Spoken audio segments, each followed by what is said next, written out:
Wrestling fans around the corner, around the world, I'm Dan Marty. And I'm John Cena Sr. The Adam West of Boston Wrestling Sports is here. It's Wrestling Insiders. Pow! He's gunning out on me. Quick, CPR. Wrestling Insiders Week in Review is now. Wrestling fans around the corner, around the world, I'm Dan Marty.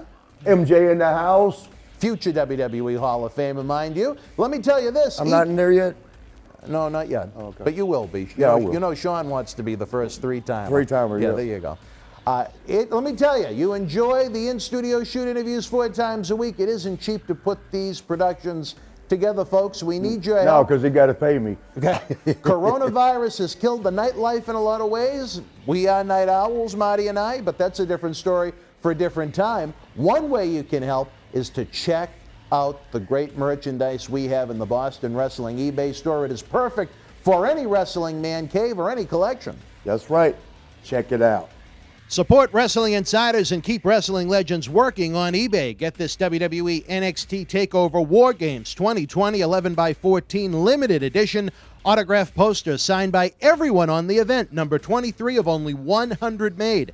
Includes signatures from the Undisputed Era, Johnny Gargano, Damian Priest, Tommaso Ciampa, Timothy Thatcher, Io Shirai, Tony Storm, Rhea Ripley, Dexter, Loomis, and more. Comes with authentication hologram on the back of the poster. Also comes with mystery autographed 8x10 and an on-air shout-out from WWE Hall of Famer Mr. USA Tony Atlas on Wrestling Insiders at your house. Get it now. Boston Wrestling Sports and the MWF explodes into a new year of unknown with professional wrestling content galore, and we need you to join our family. Every Tuesday night at 10 p.m. after we review the previous night's Monday Night Raw, it's Wrestling Insiders at your house with the unpredictable WWE Hall of Famer, Mr. USA Tony Atlas. Wednesday nights after WWE, NXT, and AEW at 10 p.m., you never know who's going to show up on Wrestling Insiders Special Edition. Every Thursday night at 10 p.m. after our NXT and Dynamite review, it's Marty Jannetty's No Holds Barred Sex, Drugs, and Rock and Roll journey through the 80s and 90s on Wrestling Insiders Party with Marty. Friday nights after the lights go down at the Thunderdome on SmackDown, it's John Cena Sr.'s Wrestling Insiders Fabulous Fridays. Plus, look for classic clips, bonus live episodes, pay-per-view watch-alongs, and more. If you want early, ad-free access to all of our Wrestling Insider talk shows, our acclaimed studio shoot interview DVD library, and to help keep wrestling legends working during the worst of times, for less than a cup of coffee at Starbucks, join our growing family at patreon.com/Boston Wrestling. Expect the unexpected in 2021. This is Mick Foley. This is Harley Race. This is Shelton Benjamin. This is Mr. Wonderful Paul Orndorff. This is the Monster Abyss. And this is Daniel Bryan. This is JBL, and you're watching the MWF. Be there live.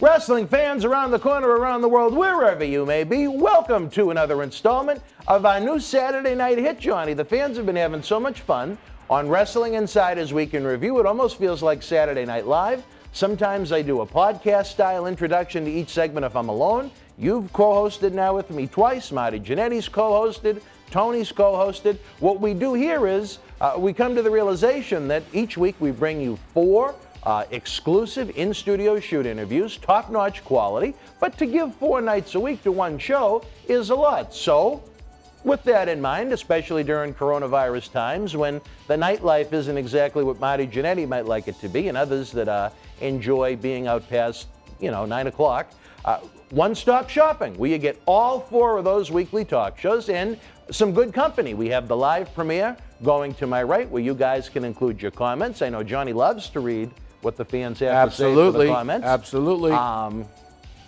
We have a lot of fun. We have some laughs. We never know what to expect. But we do know this week, Johnny, we have 4 great interviews from the past week. If the fans missed any of them, we kick off this Saturday night with, of course, who kicks off the week for us?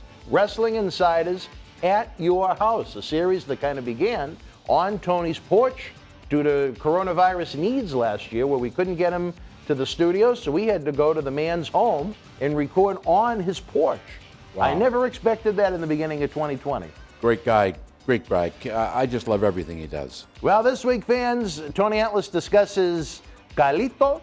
He discusses Edge's return and winning the Royal Rumble. He discusses the departure of Lars Sullivan, who had a very controversial, kind of a sad run in WWE. He discusses orange juice.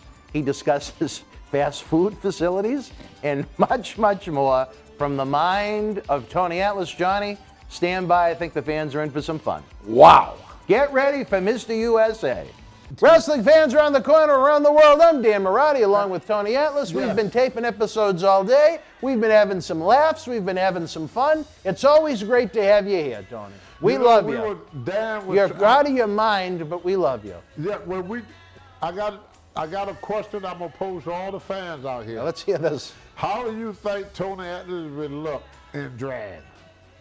I told you, I think you'd look like when E.T. came out of the closet wearing that blonde wig. I got to find a picture of that. Oh, no. I'm going to put that over you during the show. Oh, God. All right, wrestling fans, you have wanted us to catch up on some of the current events in the news in the world of the king of sports, professional wrestling, as opposed to some of the crazy that has gone on here with myself and Tony. Tony, there were some returns at the Royal Rumble that surprised people. One of which was someone that I think the world of. He's right around my age, just a smidge older than me. Came back looking like not looking like $1 million, but $1.5 million after almost 11 years returning to WWE. Was Carlito. Who? Carlito. Carlito. Carlito. Yeah, okay. Former MWF heavyweight champion. He won the belt right down the street at Memorial Hall in Melrose. He's had a sad departure from the company when he refused to go to rehab. He felt he didn't need it based upon what he was using at the time to deal with pain. 11 years is a long time. He was a very talented man. Many say that his run initially didn't turn into what it could have been because he didn't like his placement and he became lazy. I didn't know that side of him. I think Carlito is a great talent, second generation talent. You know his father, Carlos Colon, very well. I don't think you've seen Carlito yet, but they've given him, as of the time we're taping this, a 3-week tryout, so to speak, to see if they're going to bring him back full-time. But the condition that man is in right now, if he looked like that throughout his entire run from 2004 to 2010, he would have been a main event guy. Your thoughts on the return of Carlito after 11 years? I hadn't seen it. Do you think it's a good idea? I hadn't seen it. Can't talk on it. No, do you think it's a good idea to bring back someone like Carlito? The answer the same. I don't know. I know you haven't seen him. What I'm asking you is, do you think it's a good idea to bring back? You don't know. You have to see it. Yeah. We'll try and watch Raw. Yeah, then. I'm not one of these. I'm not a psychologist. You know. You're not Dr. David Reese. Yeah, no. I can't sit here and make. We need more David Reese on this show. I just can't talk on. It's hard for me to talk on a subject that I had not even got a glimpse of yet. I mean, I can't picture my man. I don't know what he works like. I don't know what he looked like. I know. We'll try and watch Raw on I Monday. just heard about it. The fans are now. interested in your thoughts. I'm like the fans. This is news to me. Yeah. So I'm just hearing this for the first time. I hear that Edge came back. Oh, Edge has come back twice now in 2 years from long and injuries. I think that was a great thing. I mean, I got a lot of respect for Edge. And you know, the fact he had that neck injury. You know, when Arn Anderson had his neck injury, that was the end. That was it. And then when Kurt Angle had his neck injury, that was the end of him. So most time when a person get a neck injury, there ain't no coming back. Edge is able to come back with a neck injury. That to me is the talk right there. There is, and God, I don't want to give away trade secrets, so to speak, but there's something being done in Mexico with stem cells, I think, that some of the boys have had done, and it's really helped them. I don't know if Edge was one of the ones that went to Mexico for it, but I do know that some of the guys have. But they could do that here. They could do that here, but the problem is they don't want to do it here because the hospital would lose too much money. Mm-hmm. Yeah, makes sense. They lose money on this other crap. But they have to sell this other crap for it because they got contract to sell us stuff that don't work. so they could keep like I Keep give making you a prime money. example. Yeah. Everybody, have you ever noticed that once you go to a chiropractor, you can never stop? Did I tell you that I used to go 4 times a week? Yeah. 4 days a week I would go. Yeah, He's never- the guy, Dr. Scott, 2 doors you never down. stop and you never get butter. You butter for a few minutes. You know what? When I would go, I would probably feel much better for about 2 or 3 hours.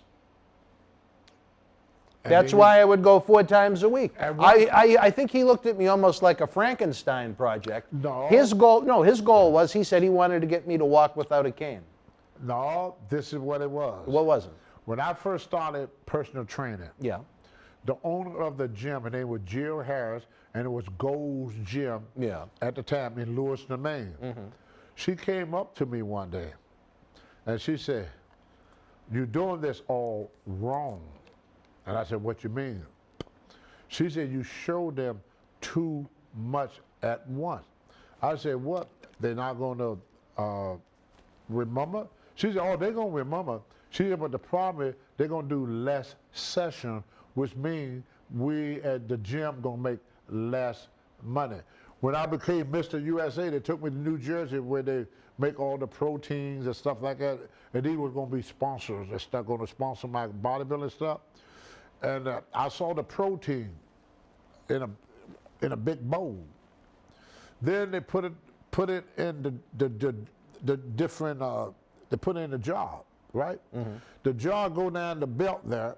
They go in different directions, and they put different labels on there. So I said, "Wait a minute now.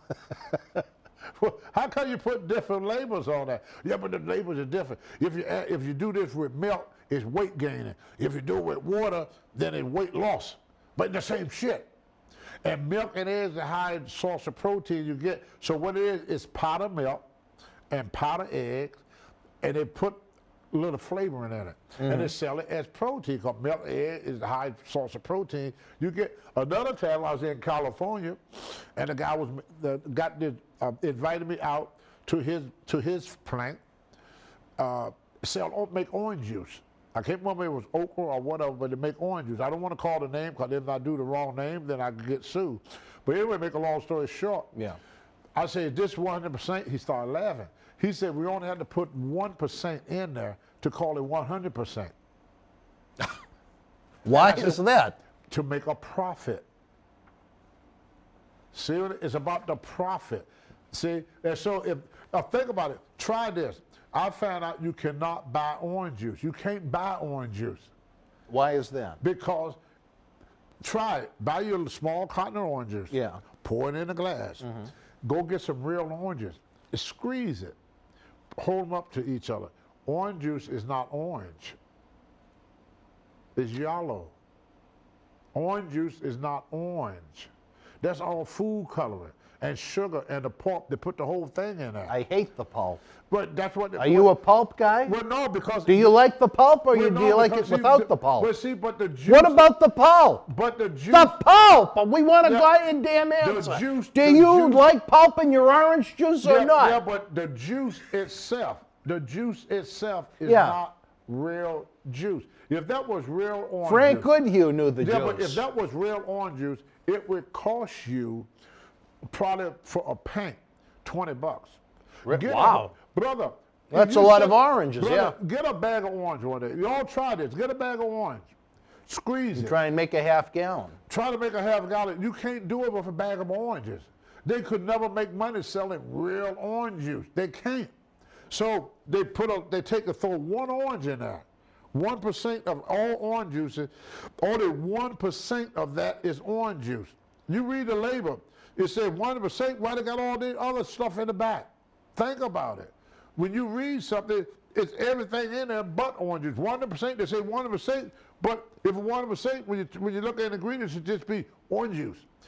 Buy you some oranges tomorrow. Yeah. Squeeze them. Taste real orange juice. Taste the other stuff. They don't look the same. They don't taste the same because it's not the same. Hamburgers. Like you get hamburgers from these places. It's not real meat. It's what's called meat byproduct. It's made in a factory. You could buy a McDonald's hamburger, brother.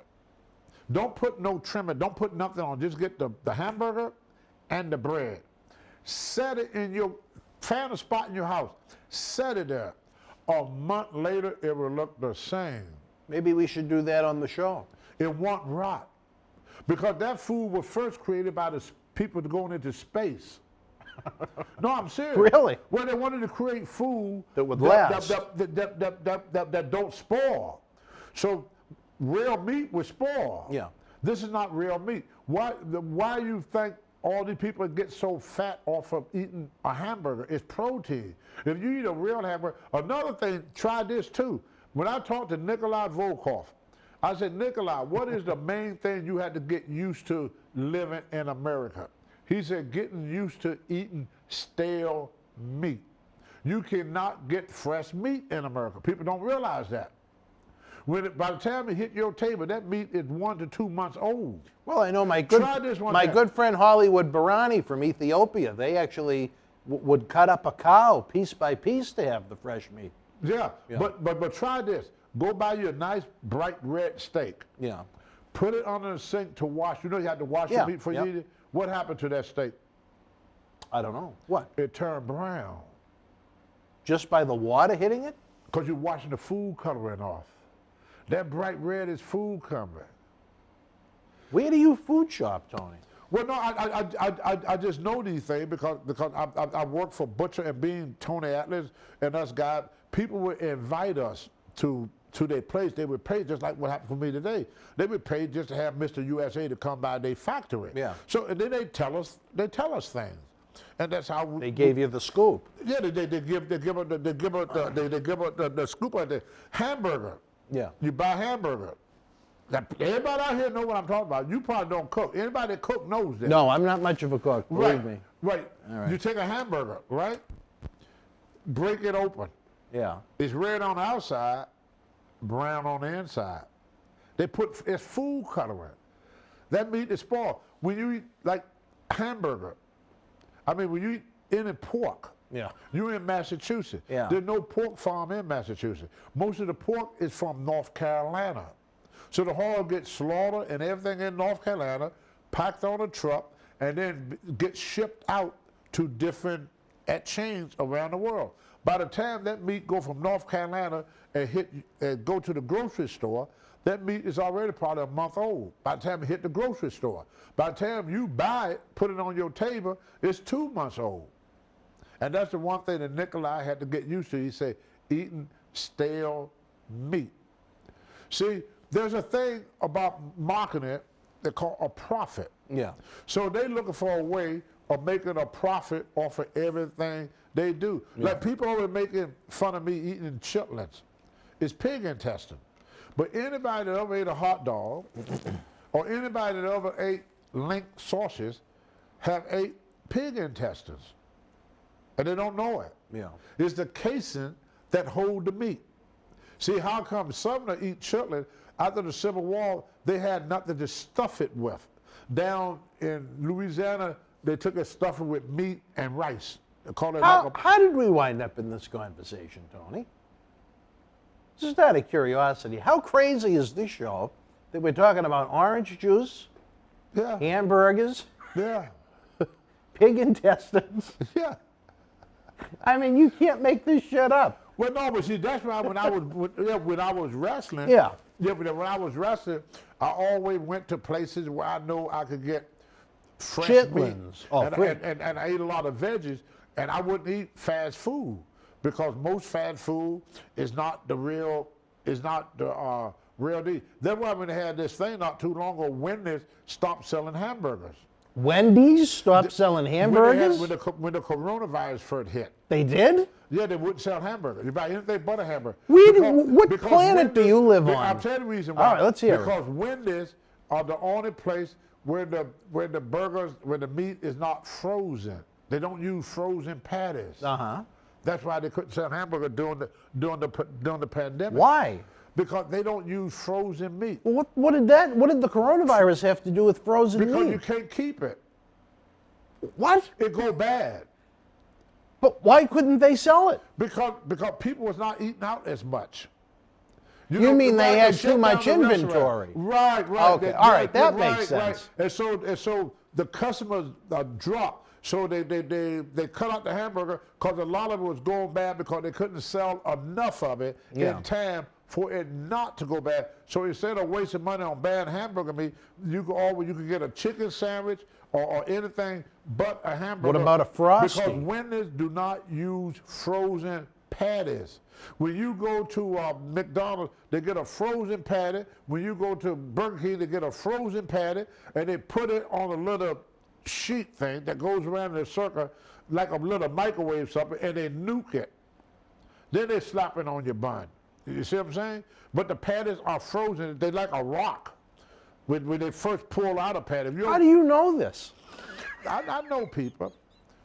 I mean, do you just tour fast food places, or I mean? No, you see, here's the difference between me and most people.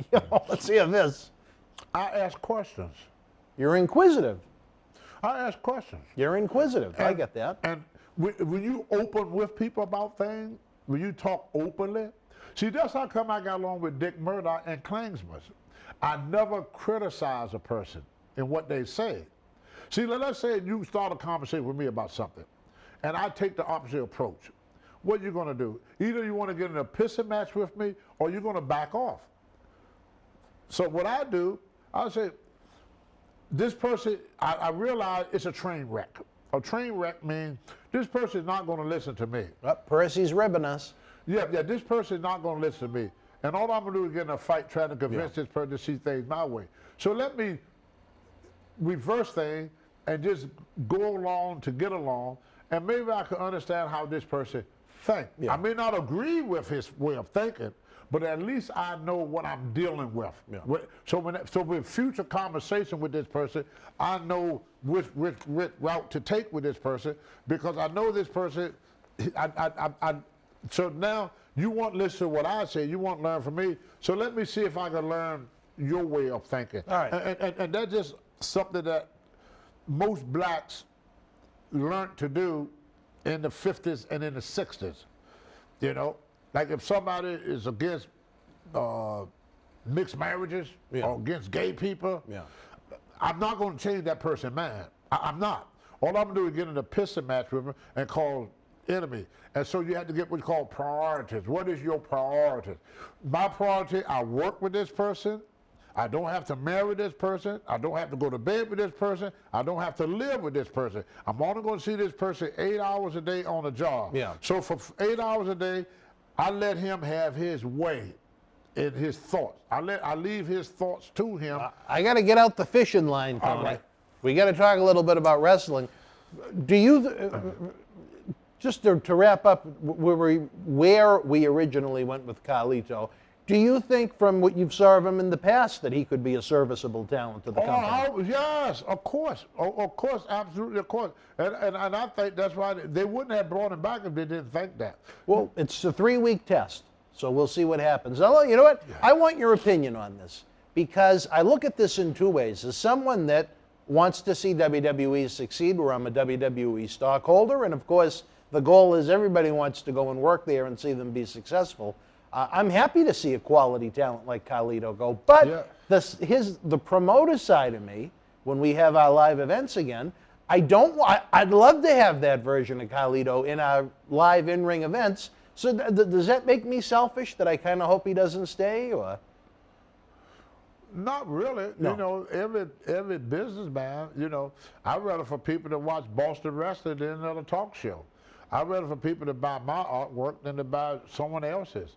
You know, I'd rather for somebody to come to me to train them than it's called business. It's not selfishness, it's business. Well, I want him to be a happy, successful person. Right, He's a good guy. Yeah, but also you want to make, if possible, you want to make business for your company, because Carlito don't feed you, Boston Wrestling do. Right. So them are your priority. Like he got his priority, I got my priority. The fans out there, everybody got their own priority.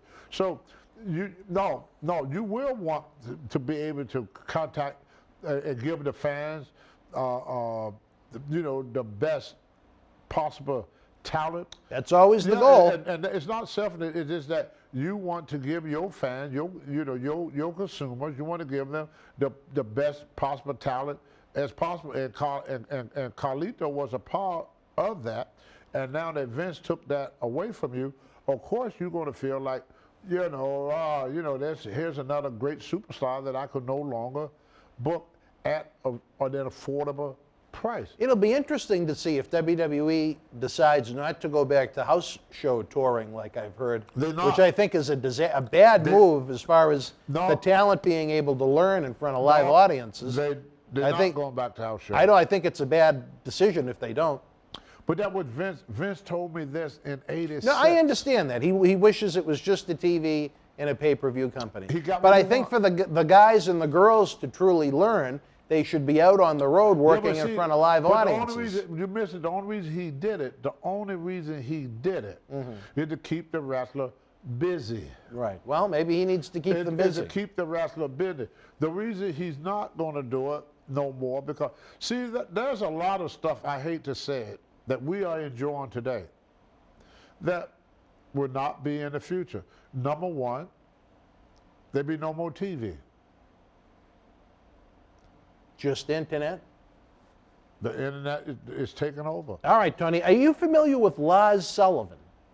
No. WWE attempted to give him a big push, first in NXT, then in WWE. See, I don't watch it. He was a monstrous guy. He wasn't as tall as Andre and Big Show, but he had that same disease. I can't think of the name of the disease. Journalism. Where he still kept growing. Yeah, I mean, journalism. he was probably about my height, but I met him at an NXT house show in Lowell at the old Lowell Memorial Auditorium and was just so impressed by his thickness. And he had so much potential, but then it was just one bomb after another with him, Tony. First, it came out, someone found out, I think it was a Reddit forum about 10 years ago. He made some comments that came across kind of racist, and WWE fined him $100,000. That's a stiff fine. Then it came out that he did gay pornography, which was another thing the company looked down upon. Shows have the divas. Well, okay. Have the divas. I know that. I've seen the tapes. Well, this was out on, what's that one called? The popular one. Pornhub. Yeah, a lot of the girls that work for Vince did the tapes too. I've seen them. Well, I've seen the tapes. I'm not sure who you're talking about, but in this case, Lars got outed for the racist comments online. He got bombarded with the gay pornography. Then he got caught sending messages to married women on Instagram, I believe. And the last straw, even though WWE, he was slated a couple of years ago to actually work that man at WrestleMania, John Cena. That's how big of a push they were going to give him.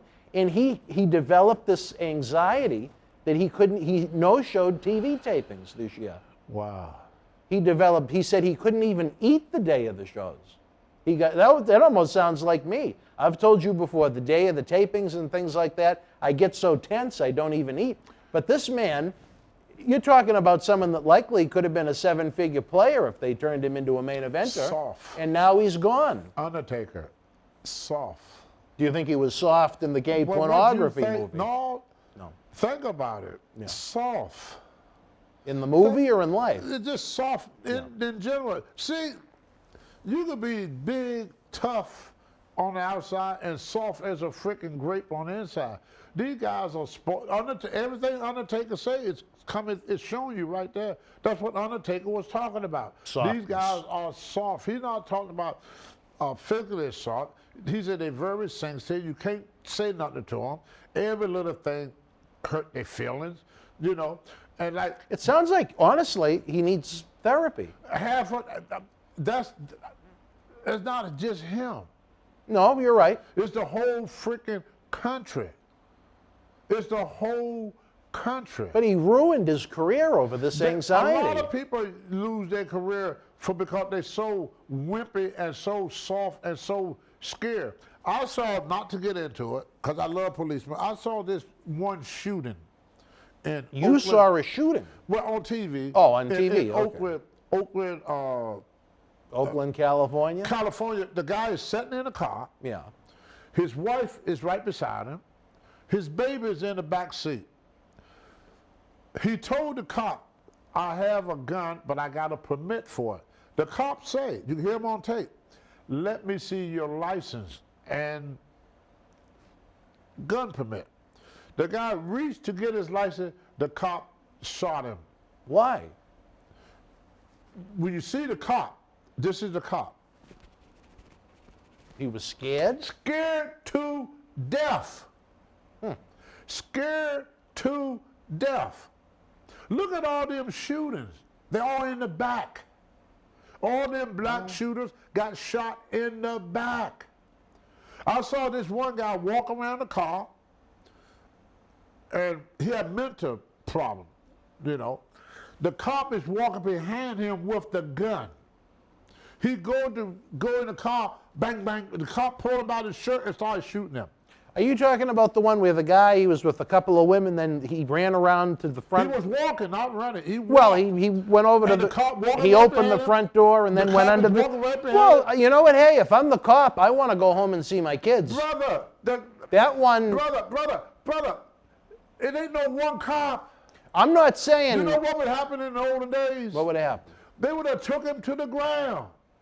Come on, we arrest terrorists. But I mean, what I'm saying it's is, no but you to don't know what it. that guy Look, was going to the grab guy- for under the look, front seat. Look, brother. You're being soft. No, brother. All no. right.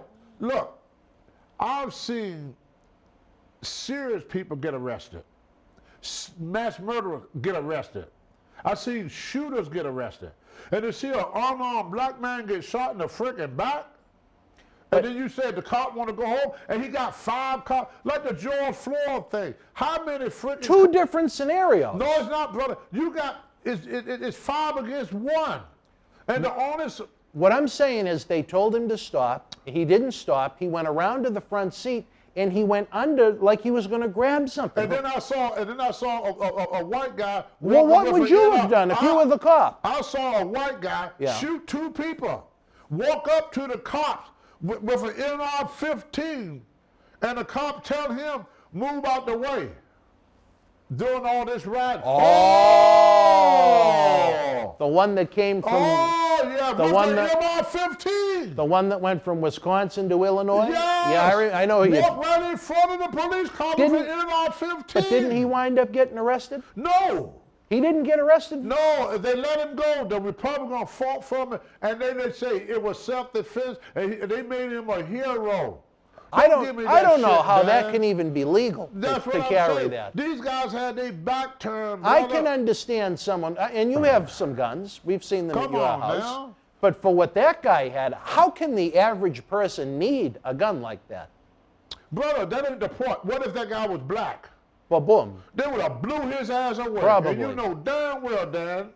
That's all like. All People, you see this. All right, Tony, we're running out of time. We're getting ready for our live show in just about 10 minutes as we're taping this. As we wrap up, you know, I explained to you what happened with Lars Sullivan, this anxiety. He ran into the problem with the posts online where he got fined and the gay pornography. Would you give the man any advice for the future as someone that's been released by WWE? You have no advice. My best advice to anybody that go to the WWE, this is my best advice before you get there. Yeah. Become Hulk Hogan. Hogan is the best example for any wrestler to follow. What do you mean by that? Do not depend on the WWE for your future. Plan something else for yourself. Shelter Benjamin is back because when they released Shelter, Shelter went to school and got his education, and he don't need Vince. They offered Tito Santana $125,000 a year just to come there to do the Spanish network. 1 day a week he's gonna work to do the Spanish network. Tito said no, he don't need it. He turned down that much money? What do you mean that much money? He's making close to 100 being home every night. So why is he going to go on the road and be away from his family? Well, couldn't he technically do both? Brother, why? That's $125,000 a year to do it's not. voiceovers. No, it's not. All right, well, I see what you mean after tax. It's less and than such. what he's making. He would be making less. Well- on the road, okay, $125,000. The road expenses that Tito is going to have. He wouldn't have them though. They're classified as employees. They're not. That even worse. He got no freaking deduction. So how much you think how much?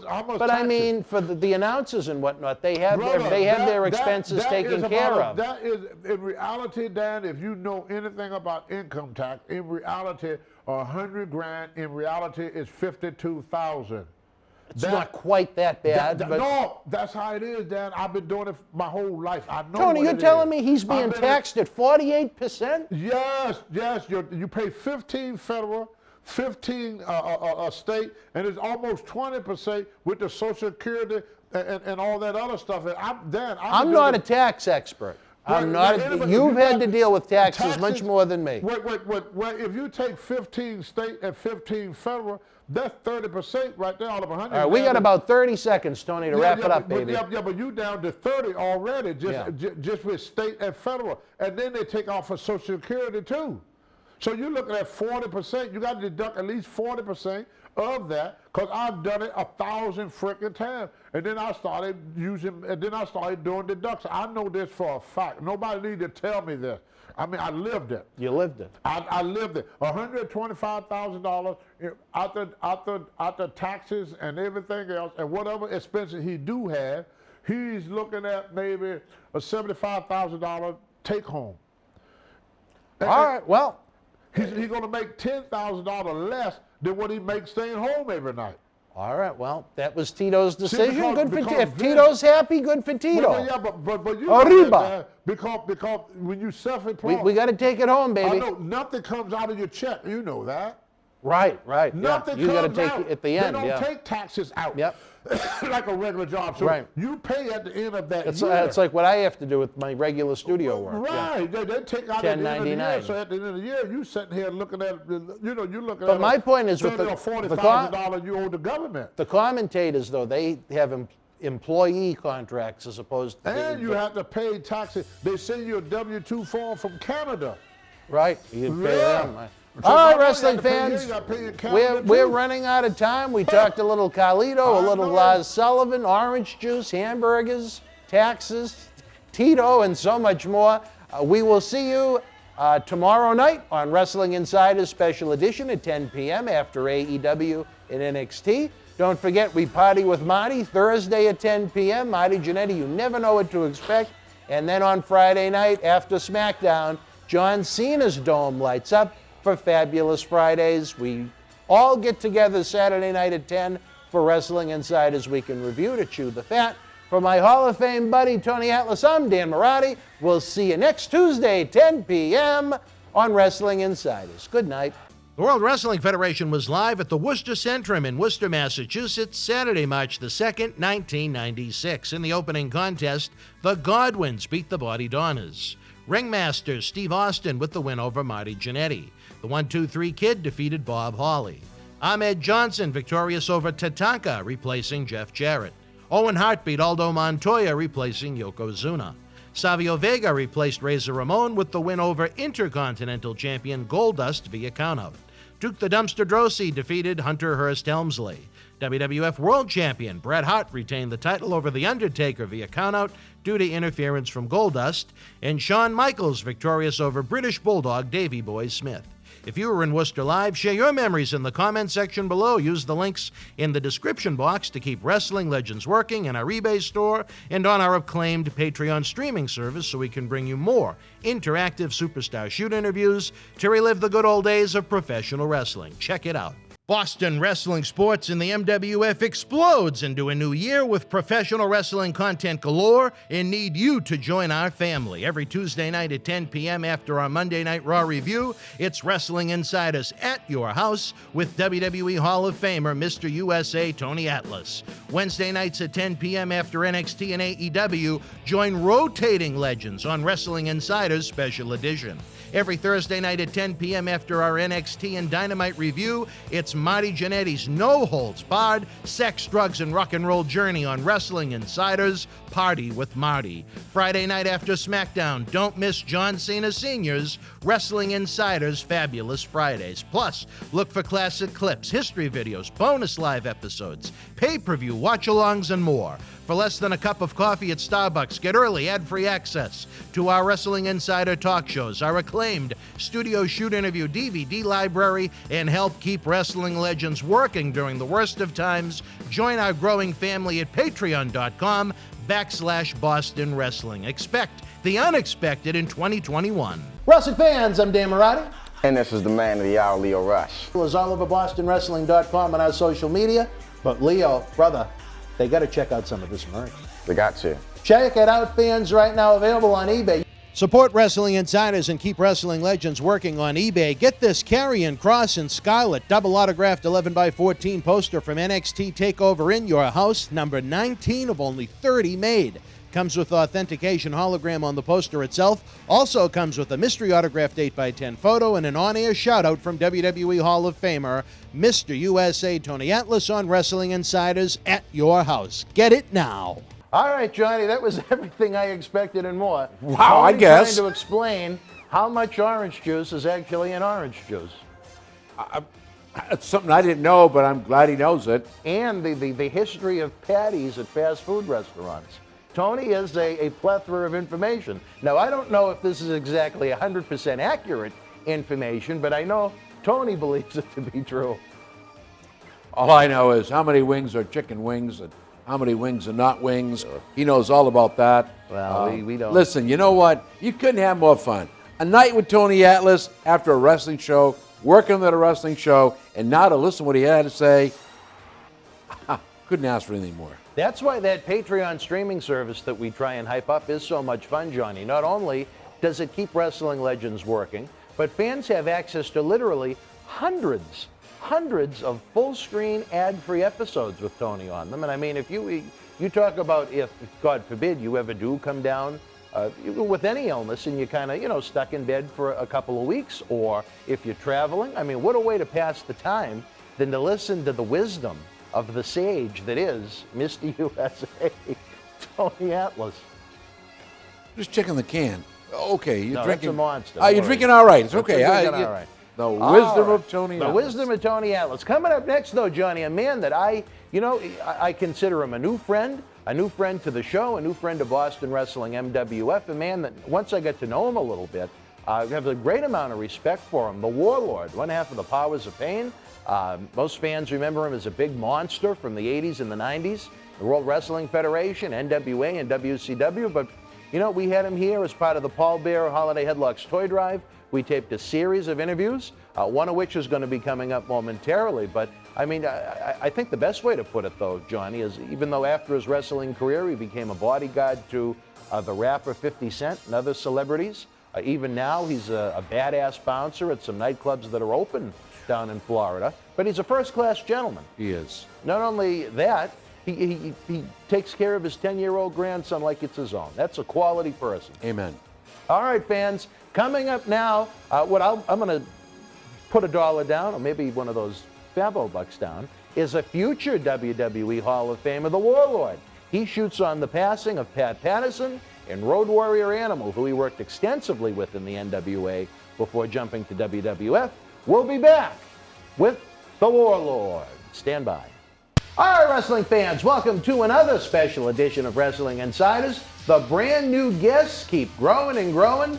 They expect Tony, they expect Marty, they expect John Cena Sr. with that Tropicana field-like moss that he has on the top of his head. That's a different story for a different time. But I'm very happy to be joined by the Warlord. He became a significant part of the 9th annual Paul Bearer Holiday Headlocks Toy Drive. Now, as time continues, we want to get him involved with what we're doing here on the Wrestling Insiders Talk Show.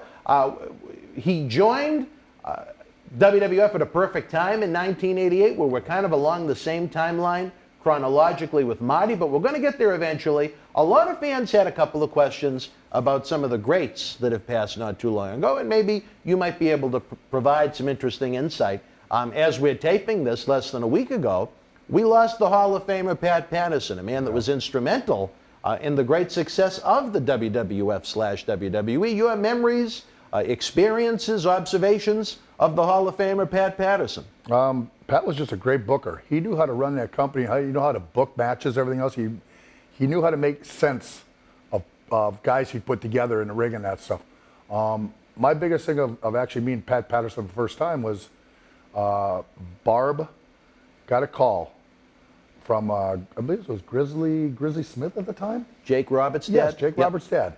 And he called us in Charlotte where we were at the NWA at the time. And he told Barb that they would like to meet with us the next morning because we were off the next morning. And Barb gave me a call at home. He said, this is the way Barb talks, Teddy, WWF would like to talk to us. Okay, Barb, we fly tomorrow morning. Okay, Barb. So we go to the airport in Charlotte. There's a ticket waiting for us. Fly up to Atlanta, get up there, and there's a limo waiting. Wow, so we jump in a nice. limo. They take us to this nice hotel by the airport, give us a key. We go to the room, put the key in, open the door. There's sitting Pat Patterson, Hulk Hogan, and Vince McMahon. Wow, the Hulkster was there too. Yeah, Hulkster wow. was there too. I mean, cool. it was just, that's the first time I ever met Pat. And it was a great talk. And afterwards, they gave their spiel. They said, what do you guys think? And Barb said, well, when do you want us to start? I was like, Barb, what do you mean? We're still in NWA. We got all these scaffold matches coming with the Road Warriors. And they said, Monday. This is a Friday. I'm like, Monday? Barb goes, we be there. Okay, Barb, I guess we're going to be there, man. If that's what you want, that's where we go, That was my first experience with Pat Patterson. And Pat was just a sweetheart the whole time when I was there. He was always so nice to my wife at that time. Just very, very polite man. Very polite. Do you remember what they pitched to you at that meeting as far as what they would like to do with you when you came Yes. in, or Yeah, contract they, length or anything like that? They actually, I forget the team that was working, was it Strikeforce at the time? Working Yes, with them? Tito and Martel. They actually wanted us to come in. I guess something happened with Strikeforce, and they wanted us to come in and take over the program and start working with Demolition right away. And they said, we want you to start Monday, and boom, we were there Monday. Right early. Can you think of any particular big matches, big events, big instances where Pat kind of helped navigate the seas for you? I can't really think of that. Just Pat was he was just instrumental in everything with WWF at that time. Like I say, he was just a great booker, and he knew the business. He understood the business. He knew the logic, and he knew what would make sense. Do you feel that just about as you were getting ready to leave the company in 1992, as the scandals broke, do you feel he got a bad rap with all the BS that came out? Superstar Billy Graham, a decade or so later, admitted that he lied. But there are fans that go online now and believe those lies to be truths about the man. I mean, there were issues with Terry Garvin and Mel Phillips. That's a different story for a different time. Yeah. But for Pat Patterson, what he was accused of, I think if that was the case, I think at this point, 30 years later, there'd be hundreds and hundreds of accusations towards the man. I think he got a really, really bad rap. As someone that was there at the time, your thoughts on that? Yeah, as I said, Pat was always a straightforward person to me. Always very, very nice, very polite. Would always talk to me. If I had some questions, he'd always be right there to answer and that stuff. I have nothing bad to say about Pat. I like Pat a lot. I really did. I think most people do. Yeah. It's just a few people with an axe to grind that were no longer with the company really went out of their way to destroy the man's reputation. You're always going to find people that are always going to have a beef with something. Yeah. Always. I never had a beef with Pat. I pretty much didn't. Yeah, Pat was just great. Good person. Good person. My limited interactions with him, funny guy. Yeah. And he liked to sing My Way. Yes, he did. Did you ever hear him sing My Way? Yes. Yes. He actually could sing good. Yeah, he had a good voice. Yes, he did. Yes. Like I say, I enjoyed Pat. I did. It was a shame. I remember when was the last WrestleMania they actually had fans? It would have been 35 when it was in New York City. Mm-hmm. And we did a project at the WrestleCon convention with his buddy Jerry Briscoe. Mm-hmm. So we had to go to the WWE hotel to pick him up. And I remember him saying then that, you know, Pat couldn't leave his room, he wasn't feeling well, and that would have been April of 19. So, Right. you know, maybe it was kind of a slow decline. He popped up a couple of times on TV since, but just very sad to see. You know, a lot of our brothers in the fraternity have passed, my God, in their 30s and 40s. So to see someone at 79 isn't exactly shocking, but at the same time, it's still sad nonetheless. Well, you know, the last time I saw Paz when he couldn't remember really who I was anymore. Really? That was tough, you know, because Pat was always snappy. Yeah. He was always boom, boom, boom, you know. He could look right now, boom like that, and then last time I saw him, he just kind of stared, and he couldn't remember who Barb and me were and that stuff. He had to be reminded. You So know? he was slipping. Yeah, and it hurt, you know, because that wasn't who he was. All those years, that wasn't who Pat was. Well, a lot of love has been shown towards that man since he passed away. Hopefully he's in a better place right now. Hopefully he's singing My Way for all the boys up in the big locker room in the sky, as they say, right? Coming up with some unique finishes for whatever programs they have going on up there. Another gentleman that we lost probably a couple of months ago by the time fans see this, he was actually supposed to be in the very seat you're sitting in on November 14th. A man that you had a chance to work quite a bit in the NWA, even a little in WWF, Road Warrior Animal. Oh, God. Yeah, that hit home. That hurt. You know, it brought some tears to the eyes when I heard it that morning. I was very close to Joe on that. You know, of course, growing up in Minnesota, I trained at his gym in Plymouth, Minnesota, that he was a part of. He's actually the one that found me. Really? Animal found me in Minnesota, trained at that gym. He looked at me and he came straight over to me. He said, "You know what?" He said, "You'd be a great professional wrestler." And I was like, and he said, "Yeah, you'd be good." Next time he came in town, he saw me again. He came talk to me. He said, I want you to get into professional wrestling, you know. And he set me up with Eddie Sharkey, who of course trained a lot of us up in Minnesota. And I got started training, and then he came up to me and said, we need to come up with a name. And he actually helped me come up with the Warlord name. He wanted me to be kind of like a branch of what they were. Road Warriors, he said, Warlord. It's a perfect name. The way you look, how big you are, that's a great name. So we decided on Warlord. I trained a little bit longer, and then he said, I need some pictures. So I had some pictures done. I still have them to this day. I have them in my house, the original pictures. I look just like a giant lumberjack. Exactly what I look like. Yeah. He brought it down to Dusty Rhodes in the NWA, and Animal came home. He said, he wants you down there in 10 days. I said, wow. Now, I really never been in a ring. You know, we trained in a church in the middle of winter, cold as heck, on wrestling mats, and we taped together. We didn't have a ring. So we were beating up each other, slamming each other, doing everything on wrestling mats, which we beat the heck out of one another. And I went down to NWA, and I got my first job through Dusty down there, through, of course, because of Animal. You know, and Animal and me just always have been close. Joe was like a dad to me in the business. Really? When I had questions, I talked to him. When Barb and me, he actually helped us come up with the Powers of Pain also. Oh, really? That was through, of course, me. I did a move where I put him over my back, walked around, and gave him a big back gimmick. And for maybe it's just our size, our power, our strength, my shoulder blade came and hit him in the eye socket. And that's when it pushed his eye socket back and broke his eye socket. Which actually, in the long run, it worked perfect for that bench press contest. It did? Yeah. Did it not? Yeah, because they could show us surgery afterwards. They could show everything, you know. So it was actually worked out good for it, which I would never want to ever hurt Joe, you know. But it actually worked out good for that. And we came up with the Powers of Pain name after that because they said, you guys need to get a good tag team name. And then went ahead and just trying to get my thoughts here with Joe because it kind of hits me a little bit, you know. Good, take your time. We were making that after we got that call from we were going to go to WWF. We did a show in Baltimore that night afterwards. Mm-hmm. And after the show, Barb went up and told Dusty we're going to WWF, and his mouth kind of hit the ground, you know. So you had no type of contract with them? No, not at that time yet. And Animal came right over us. He shook our hands, says, great. I'm so happy for you guys because you guys are going to fall off that scaffold every night. Yeah, I said, I already knew that already.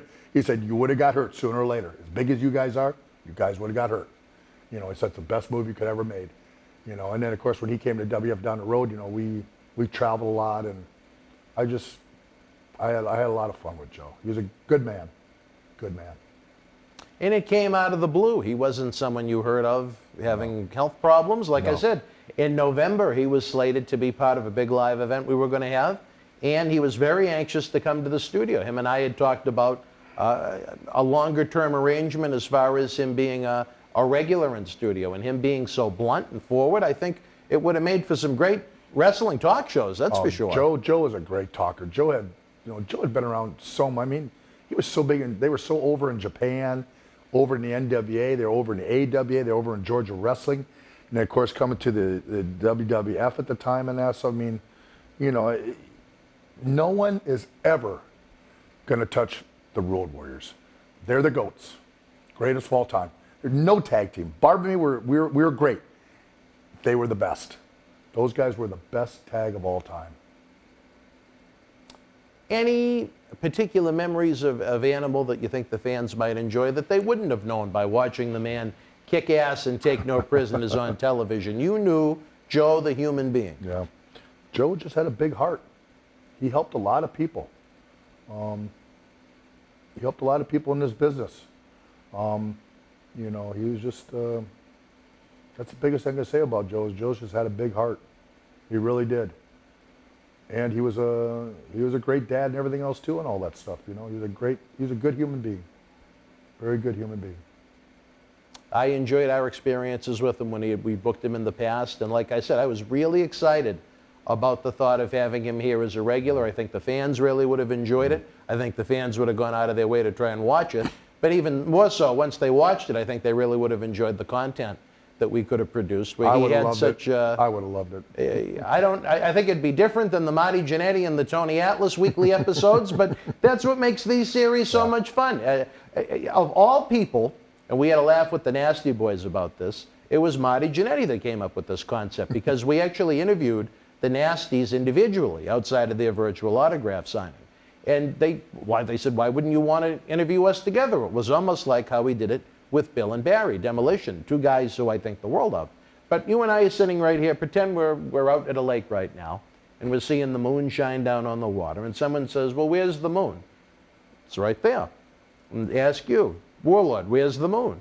You point right there. Yep. Now, we're looking at the same moon. We're both right with the direction we're pointing in, but we both saw it in a little bit of a different way. Mm-hmm. So I think that's what's so great about these talk shows. When we can have the legends and the veterans on, you know, they may have lived the same lives, the same promotions, the same locker rooms, the same promoters, but some of their viewpoints may be just a little bit different. And I think that's part of another cool thing about the way we presented it. Hawk is one I would have loved to have had, but he passed before we had this series. Yeah. Any memories, since we brought them up, of Road Warrior Hawk, who you competed with in NWA before you jumped ship? Hawk was another person. He was another person, he would give you the shirt off his back. He was crazy. He lived life that you either did it all or you didn't do it. And unfortunately, he had to live it all the time. That's just the way Hawk was. I mean, listen, I'm a lucky man. I got to work with those guys. Barb and me got to work with those guys for a long time. We had great matches, brutal matches sometimes, but it was so much fun in that stuff, you know. And you know, Hawk was another one, just like Joe, man. He would do anything for you if he could. He really would. He just wanted to live life a little too much. That's all. That he couldn't get that devil off the shoulder. And finally, when he did, it was too late. Finally, when he did, it was too late. He had just, I believe, remarried and was moving into a new home, if I remember right. Yes, he did. He just remarried, moving to a new home up in Minnesota. And all of a sudden, boom, just like that. Just like Joe, the same thing. You know, he just had his 60th birthday, which I sent him and talked to him and that stuff for his 60th birthday, you know.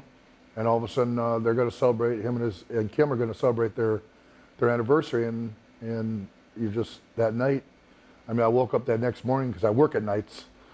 I woke up that next morning early and I saw a whole bunch of texts from a whole bunch of people saying that Joe had passed. I said, wow. So I texted, I saw his wife Kim that sent me a thing, said, Terry, said Joe had just passed.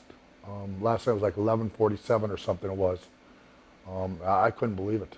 I really couldn't, because, you know, when I had talked to him, he had been doing fine. You know, Joe had been doing good, you know. In the guests that we've had here in the studio, I did not know of Joe to have had the experiences and excesses that Hawk may have had that led to his early passing. Is that safe to say? Joe never lived life to an excess. Joe took care of himself. You know, Joe ate good. But I'd never heard of him being a drug guy or an Joe alcoholic. Joe was nothing. Joe was a straightforward person, man. He was like I am in that stuff. You know, you take care of your body because it takes care of you. Take care of your mind because it takes care of you. You know, Joe never did none of that stuff ever. He never did. Never. That's just a shame. Again, I mean, we could go through a list up and down of just the wrestlers that we've lost in 2020. But the fans had asked where Pat was such a recent passing, an animal where you had, you know, a defined relation with him professionally and even now personally from what you're saying. Before we go, any one maybe final thought, one funny memory of Animal from a road trip, being in the locker room with him, a rib in the ring? You know, something that made you smile. Not so much. It was actually at his house in Minnesota. Okay. He asked me to come over and to his house with my wife. So we went over there, and we were playing basketball cards. You can imagine what a basketball game like the two of us were having against each other. Basketball? It was more like a now, wrestle. And what year are we talking about? That was 93, I think it was 92 or 93. Just a little bit after I had left WWF at the time. That would have made some good reality TV. It was different, man. It was definitely a backyard basketball wrestling game. You know, you come in and you're getting clotheslined, you're getting smacked, you're getting hit, you're getting an elbow to the face, you're getting whatever. I mean, we went at it, but we had fun.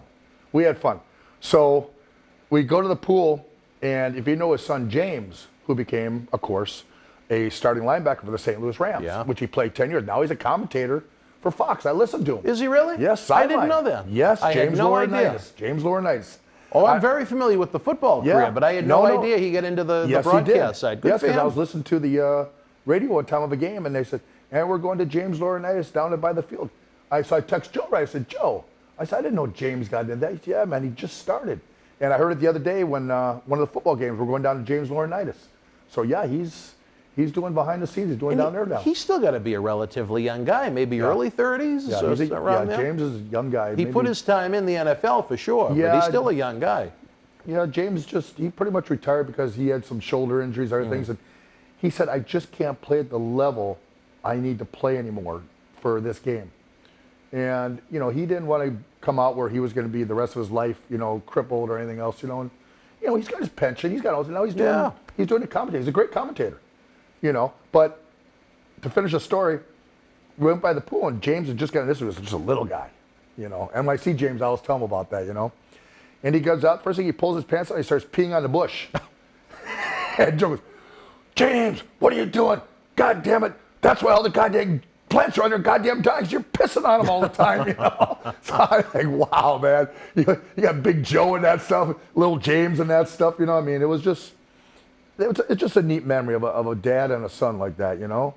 It really is. You know, they're just a lot of good stuff with Joe. There really was. A lot of great stuff with him. And hopefully as this series goes on, you'll have a chance to tell more Road Warrior Legion of Doom experiences. Again, the fans, we're just looking for a couple of quick anecdotes where it's fresh. And, you know, even though these fans, they don't personally know these wrestlers, where they become so attached to the different promotions and the weekly TV shows, they almost feel like an extended member of the family, you know? Yeah, you're right. At least you thought I was getting mesmerized response. by the camera. Oh, okay, all right. No, you're right in that stuff, you know. I mean, it's great. They feel like friends or uncles and things like that. And when they pass, you know, a lot of the fans, they really take it deep. Yeah. I mean, you know, like I say, you know, with You know, with Joe, it hit me really hard on that. So I mean, it still hits me. I can be in my gym, and all of a sudden, boom, the thought hits me, and I just stop and I get a tear out of my eye, you know, because it hurts. And you know, I just say, Joe, you know, thank you for everything you always did, and you know, I hope you're doing great up there, and that's why I know you and Hawk are together again. Greatest tag of all time up there now. You guys probably have the belts up there too and that stuff, you know. I mean, you know, they're both together now up there, you know, and I know that Joe and I know Hawk, I know they're looking down there and saying, just take care of yourself and take care of your health, man. You know, take care of that. And what more it's the most important thing in the surf. That's right. Most important. All right, wrestling fans, these are the types of stories we love to share here on Wrestling Insiders. Will we go deeper in depth? That remains to be seen. Again, this man had a great career, a long career. There's a lot to break down once we get into our in-depth Wrestling Insider episodes. But because you were so kind to ask, we wanted to try and put together a special edition of the program. If you have your memories of the late, great Pat Patterson, if you have your memories of Hawk and Animal, the Legion of Doom, share them. If you're watching the premiere of this video when we have the live chat on the right-hand side of the screen, share your thoughts. If you're not watching it live, in the description box below, what are some of your favorite memories of Patterson in Hawk and Animal, the Legion of Doom? As always, the super chat is open. Don't forget to tip the bartenders so we can keep the lights on. Our Patreon campaign is a great way to keep the wrestling legends working. You get early ad-free access to all of our talk shows, as well as our extensive studio shoot interview DVD library. And for less than a cup of coffee down the street at Starbucks, you're going to help these guys that right now, many of whom are out of work, keep working. And that's very important to me. So my friend the Warlord, I'm Dan Marati. Until we see you next time, folks, you and yours, be well, stay healthy. Good night. The World Wrestling Federation was sold out at the Baltimore Civic Center in Baltimore, Maryland, Saturday, March the 3rd, 1984. In the opening contest, the Tonga Kid battled Butcher Vachon to a time-limit draw. B. Brian Blair beat Israel Mattia. Rowdy Roddy Piper and Dr. D. David Schultz with the win over Eddie Gilbert and Tony Gurria. WWF Intercontinental Champion Tito Santana retained the title over Rene Goulet, replacing Bob Bradley. WWF Tag Team Champions Mr. USA Tony Atlas and Rocky Johnson retained the titles over the Wild Samoans via disqualification. In the main event, WWF World Champion Hulk Hogan retained the title over Mr. Wonderful Paul Orndorff via countout. Andre the Giant defeated Magnificent Don Morocco, and Superfly Jimmy Snuka victorious over Mr. Fuji. If you were in Baltimore live, share your memories in the comments section below. Use the links in the description box to keep wrestling legends working in our eBay store and on our acclaimed Patreon streaming service so we can bring you more interactive superstar shoot interviews to relive the good old days of professional wrestling. Check it out. Boston Wrestling Sports in the MWF explodes into a new year with professional wrestling content galore and need you to join our family. Every Tuesday night at 10 p.m. after our Monday Night Raw review, it's Wrestling Insiders at your house with WWE Hall of Famer Mr. USA Tony Atlas. Wednesday nights at 10 p.m. after NXT and AEW, join rotating legends on Wrestling Insiders Special Edition. Every Thursday night at 10 p.m. after our NXT and Dynamite review, it's Marty Jannetty's no-holds-barred sex, drugs, and rock and roll journey on Wrestling Insiders Party with Marty. Friday night after SmackDown, don't miss John Cena Sr.'s Wrestling Insiders Fabulous Fridays. Plus, look for classic clips, history videos, bonus live episodes, pay-per-view, watch-alongs, and more. For less than a cup of coffee at Starbucks, get early ad-free access to our Wrestling Insider talk shows, our acclaimed studio shoot interview DVD library, and help keep wrestling legends working during the worst of times. Join our growing family at patreon.com/Boston Wrestling. Expect the unexpected in 2021. Wrestling fans around the corner, around the world, I'm Dan Marati. And I'm Mr. USA WWE Hall of Famer Tony Atlas. The road to WrestleMania has begun. Wrestling fans are looking to add to their man caves. You got to see what we have in the eBay store. Check it out. Support Wrestling Insiders and keep wrestling legends working on eBay. Get this limited edition WWE NXT Johnny Gargano personally autographed 11 by 14 comic book style poster, a great addition to the collection of any Johnny Wrestling or NXT fan direct from WWE. Also comes with a mystery autographed 8 by 10 photo and an on-air shout-out from WWE Hall of Famer Mr. USA Tony Atlas on Wrestling Insiders at your house. Get it now. All right, Johnny, very interesting episode. The Warlord, I don't think fans would expect him to be so well-spoken. Very well spoken. A lot of information in that episode. I'll tell you what, can't wait to see the others. I can't wait to have the Warlord either back here in studio, or I know we dropped the dime earlier on our Wrestle House idea. Maybe where he lives in Florida, he could even pop by for a little bit. I would think that'd be awesome. Yeah, I really, really liked him. I never met the man before here in the studio. I don't know, a little bit of the talk before the program got a little political, and you know how that can go, but we try and avoid that if we can outside of the Atlas World News. But I really, really like the Warlord. You know what? When it's someone that's easy to work with, that just lives up to the agreement that you make, is pleasant, is knowledgeable, is interesting, it just makes for an all-around good time. He's a great guy, great human being. I wish you would get him down in Tampa, get him in that Wrestle House, and we're going to get a lot more out of the Warlord. Well, he said he wants some Fabo Pop. Another one. There's more. March 3rd, I've just ordered 10 cases of Fabo 10 Pop. cases? 10 cases. What flavor? We have root beer, we have cream soda, we have lime Ricky, and I might throw a special in there. I don't know yet. Now, if fans want to order it for their WrestleMania parties or otherwise, how would they go about getting it? I suggest you go right through BostonWrestling.com. Send us an email and we can go Dan from can there. hook you right up. All right. They'll figure out the shipping and handling and out it comes. All right. Now, are these all, are there any adult versions of Fabo Pop? We do have Wait a Fabo wine. And we do have Fabo wine? and Wait, we also have Fabo cigars. I didn't even know there was Fabo wine. We have Fabo wine and Fabo cigars. Well, yes. the next time you're with us, I think we need to decor the set with the Fabo wine. I'll bring some Fabo wine in and a couple of Fabo cigars. I'll have to puff on one like I'm a Plundy. They're great. A Yeah. Blondie. No, don't I bring know that you- name up. All right, wrestling fans, you want to talk about a party. I suggest right now you go get your beverage, you go get a snack, because this is certainly coming up a super-sized installment of Wrestling Insider's Party with Marty. Sometimes, once the party in Marty's brain starts, he doesn't know how to end it. And I mean, this is you talk about the GPS gone wild. We discussed the passing of Pat Patterson, the passing of Brody Lee. He has many stories about Shawn Michaels down in Memphis when he went and left the Nasty Boys apartment to go and live with Ronnie P. Gossett in a hotel. We talk about the passing of a gentleman that was a victim back in the late 80s and early 90s in Tom Cole. It is here, there, and everywhere. He talks about why he feels Lyndon McMahon is a man. I mean, it's a... Whoa! Marty! In a nice cold type of way, I guess. Just like the Fabo Pop. Whoa! Fans, like I said, stand by. You're in for a very, very interesting Wrestling Insiders Party with Marty. Get ready.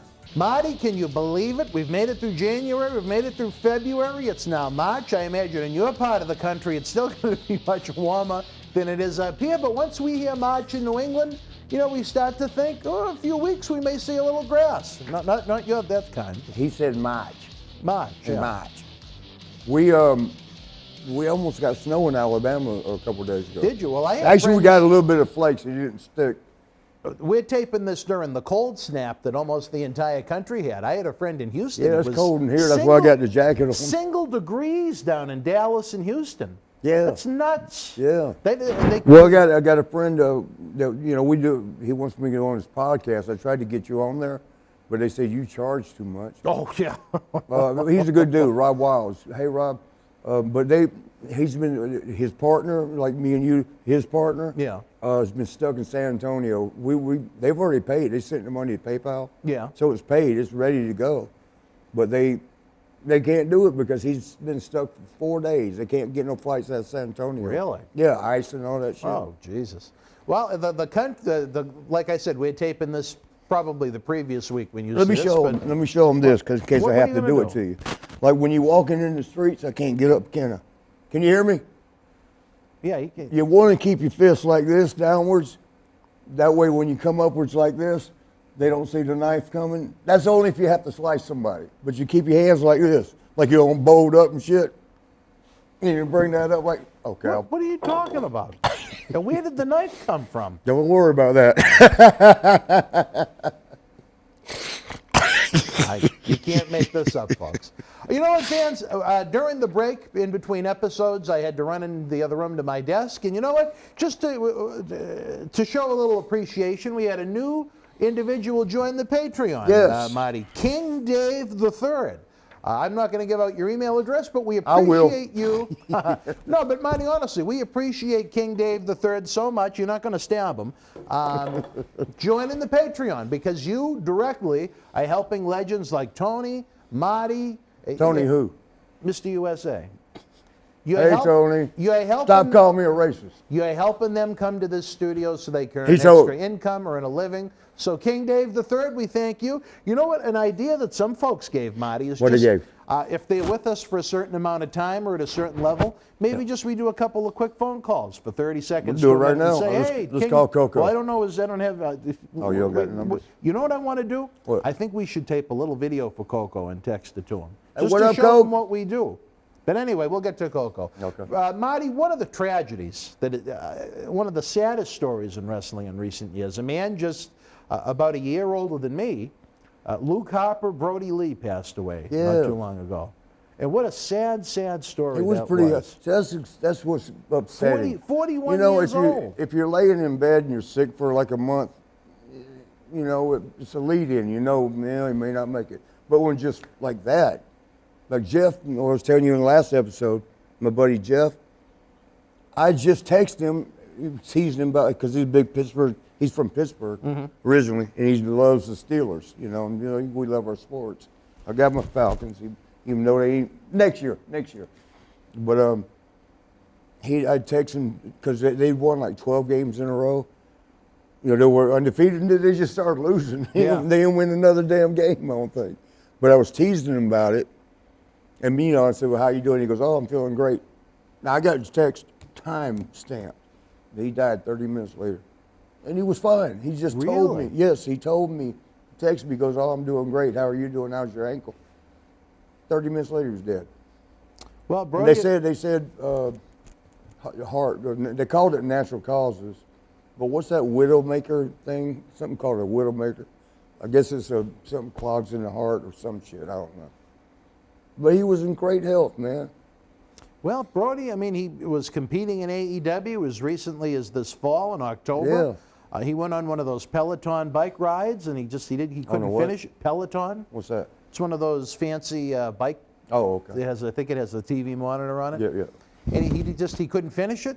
That's where he died? Well, he didn't die in October, no, but I mean, his body started to give out. He went to the hospital, and it was so he some kinda- kind of lung infection. Sort of like Warrior. Warrior knew something was coming. And AEW was good enough to try and get him from, I think he lived down in Tampa, if I remember correctly. I think so, And yeah. they got him up to the Mayo Clinic in Jacksonville, and They got one he Jackson? needed to get healthy enough to get a lung transplant. But you're talking about a guy that's 6'4", 6'5", bigger than me. Yeah. You know, how many of What are those you, lungs? 6'3"? 6'3". Dan's a big old boy, man.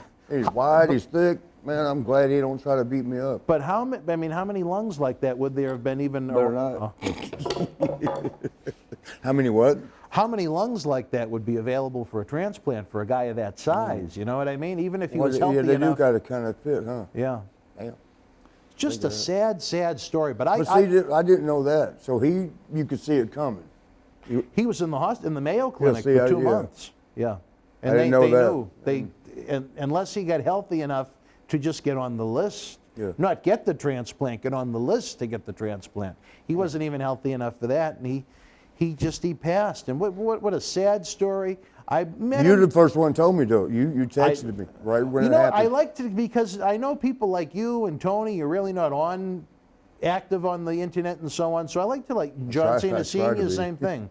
I like to let you know, because I don't know, I don't know how close you were, even if you ever met the man. I met him at least 2 or 3 times at various WWE Nicest events. guy in the world, man. Yeah. And he left 2 little kids. Oh, I really, you know what? A lot of time has been spent bashing WWE about different things they do, don't do, and so on and so forth. But the class that AEW has extended Did they give him a 10 bell? to 10 bell, they brought his wife and his kid into the ring, Oh, man. and they left the boot right in the middle of the ring to end the TV show. Wow. And on top of that, not only is Tony Good for Khan y'all. and AEW, gone out of their way to take care of the family. They took a group of them: Cody Rhodes, Tony Schiavone. You know, Cody's in the airport. He's what? Him and his wife. Yeah. There's a damn. I got a picture. I'll show you later. I wish I could show y'all, but I don't think y'all can see it. I got a broke screen because my cat buried my damn phone in his litter box. Oh, jeez. Yeah, because he thought I wasn't paying enough attention to it. All right. But Cody's in Atlanta airport. I'm walking through and I look.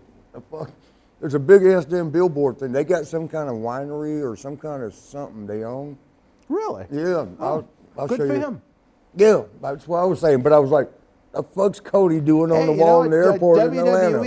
you talk about some of the, for all their successes, one of their failures is Cody Rhodes. I mean, what a first-class talent. I don't know if he could be the face of WWE, so to speak. I'm but not gonna he say, certainly, he could have been a top-tier player for a long, long time to come. I don't. Cody knows this. I of course I know. You know, I was good friends with Dustin. I mean, Well, I've heard, but I'm not even going to go there. But Dustin and I used to like to buy. We'd go into Little adult traveling, stores and yeah. buy the blow-up girl dolls with the mouth open, and put it in the passenger seat and drive to towns and just watch people when they'd see that doll sitting there. wait till we get to 1996. Some of the questions. I That's have for that's you. so far away. We were still in '89 in our timeline for your WWF career, but I mean, just imagine that: Cody Rhodes, Tony Schiavone, a whole group from that company, taking the son to Disney World for his birthday, and they have. I think it's a little too much. They've put him on TV as a character. They call him -1 with a mask. Who does? AEW. Oh, when he puts the mask on. They put -1? Brody Lee's son, yeah, -1. And they have been, and this is what I think speaks a lot. You know, there's a lot of fans that love AEW. There's a lot of fans that dislike their presentation, and take that out of the equation. But here, they have already extended a legally binding contract to that kid when he turns 18. If he wants to join that company, he already has a contract with them. They do that already. What does that say about the Khan family and the people that run AEW? Well, they're catching up. And they're Whatever doing, other sports do it. Whether you love AEW, whether you dislike AEW, whether you're somewhere in the middle, what does that say about their hearts? It says Tony thinks I'm a racist. I'm talking not Tony Khan, Tony Atlas. Tony Atlas. Well, I'm talking about Tony Khan. I mean, what a kind thing Oh, to okay, do. yeah. Oh, yeah, definitely. For that company to go above and beyond to get him into the Mayo Clinic in Jacksonville to try and save Brody Lee's life, and just the genuinely nice things they've done for the family and that kid. that should I be- think it's a bit much to continue to put an 8-year-old on television in angles. One man's opinion. I don't know, brother. We're advancing.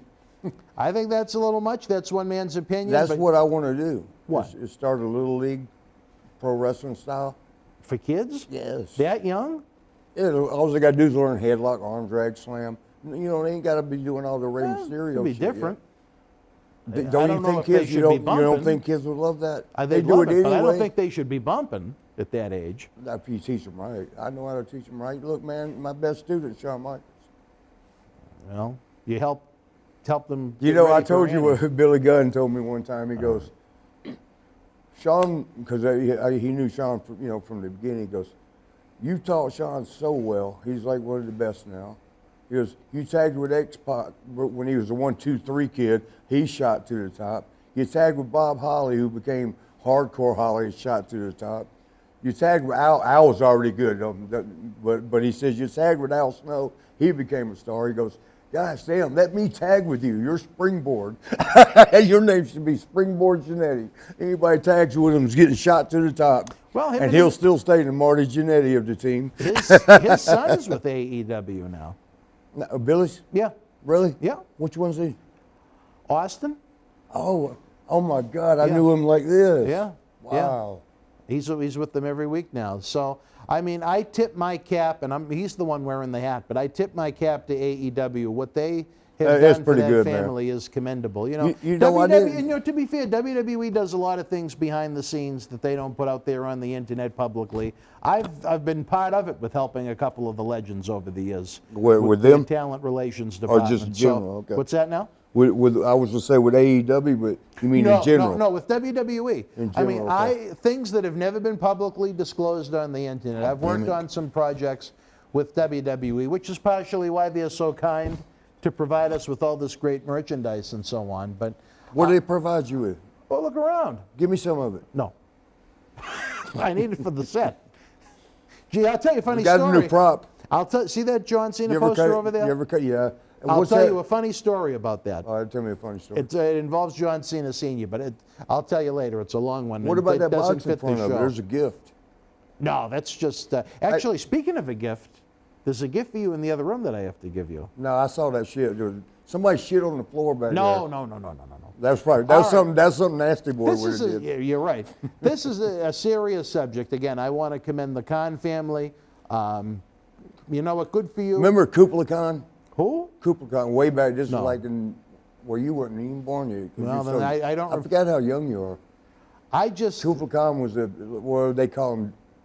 We like to say extras Yeah. or enhancement, you know, but back then they called them.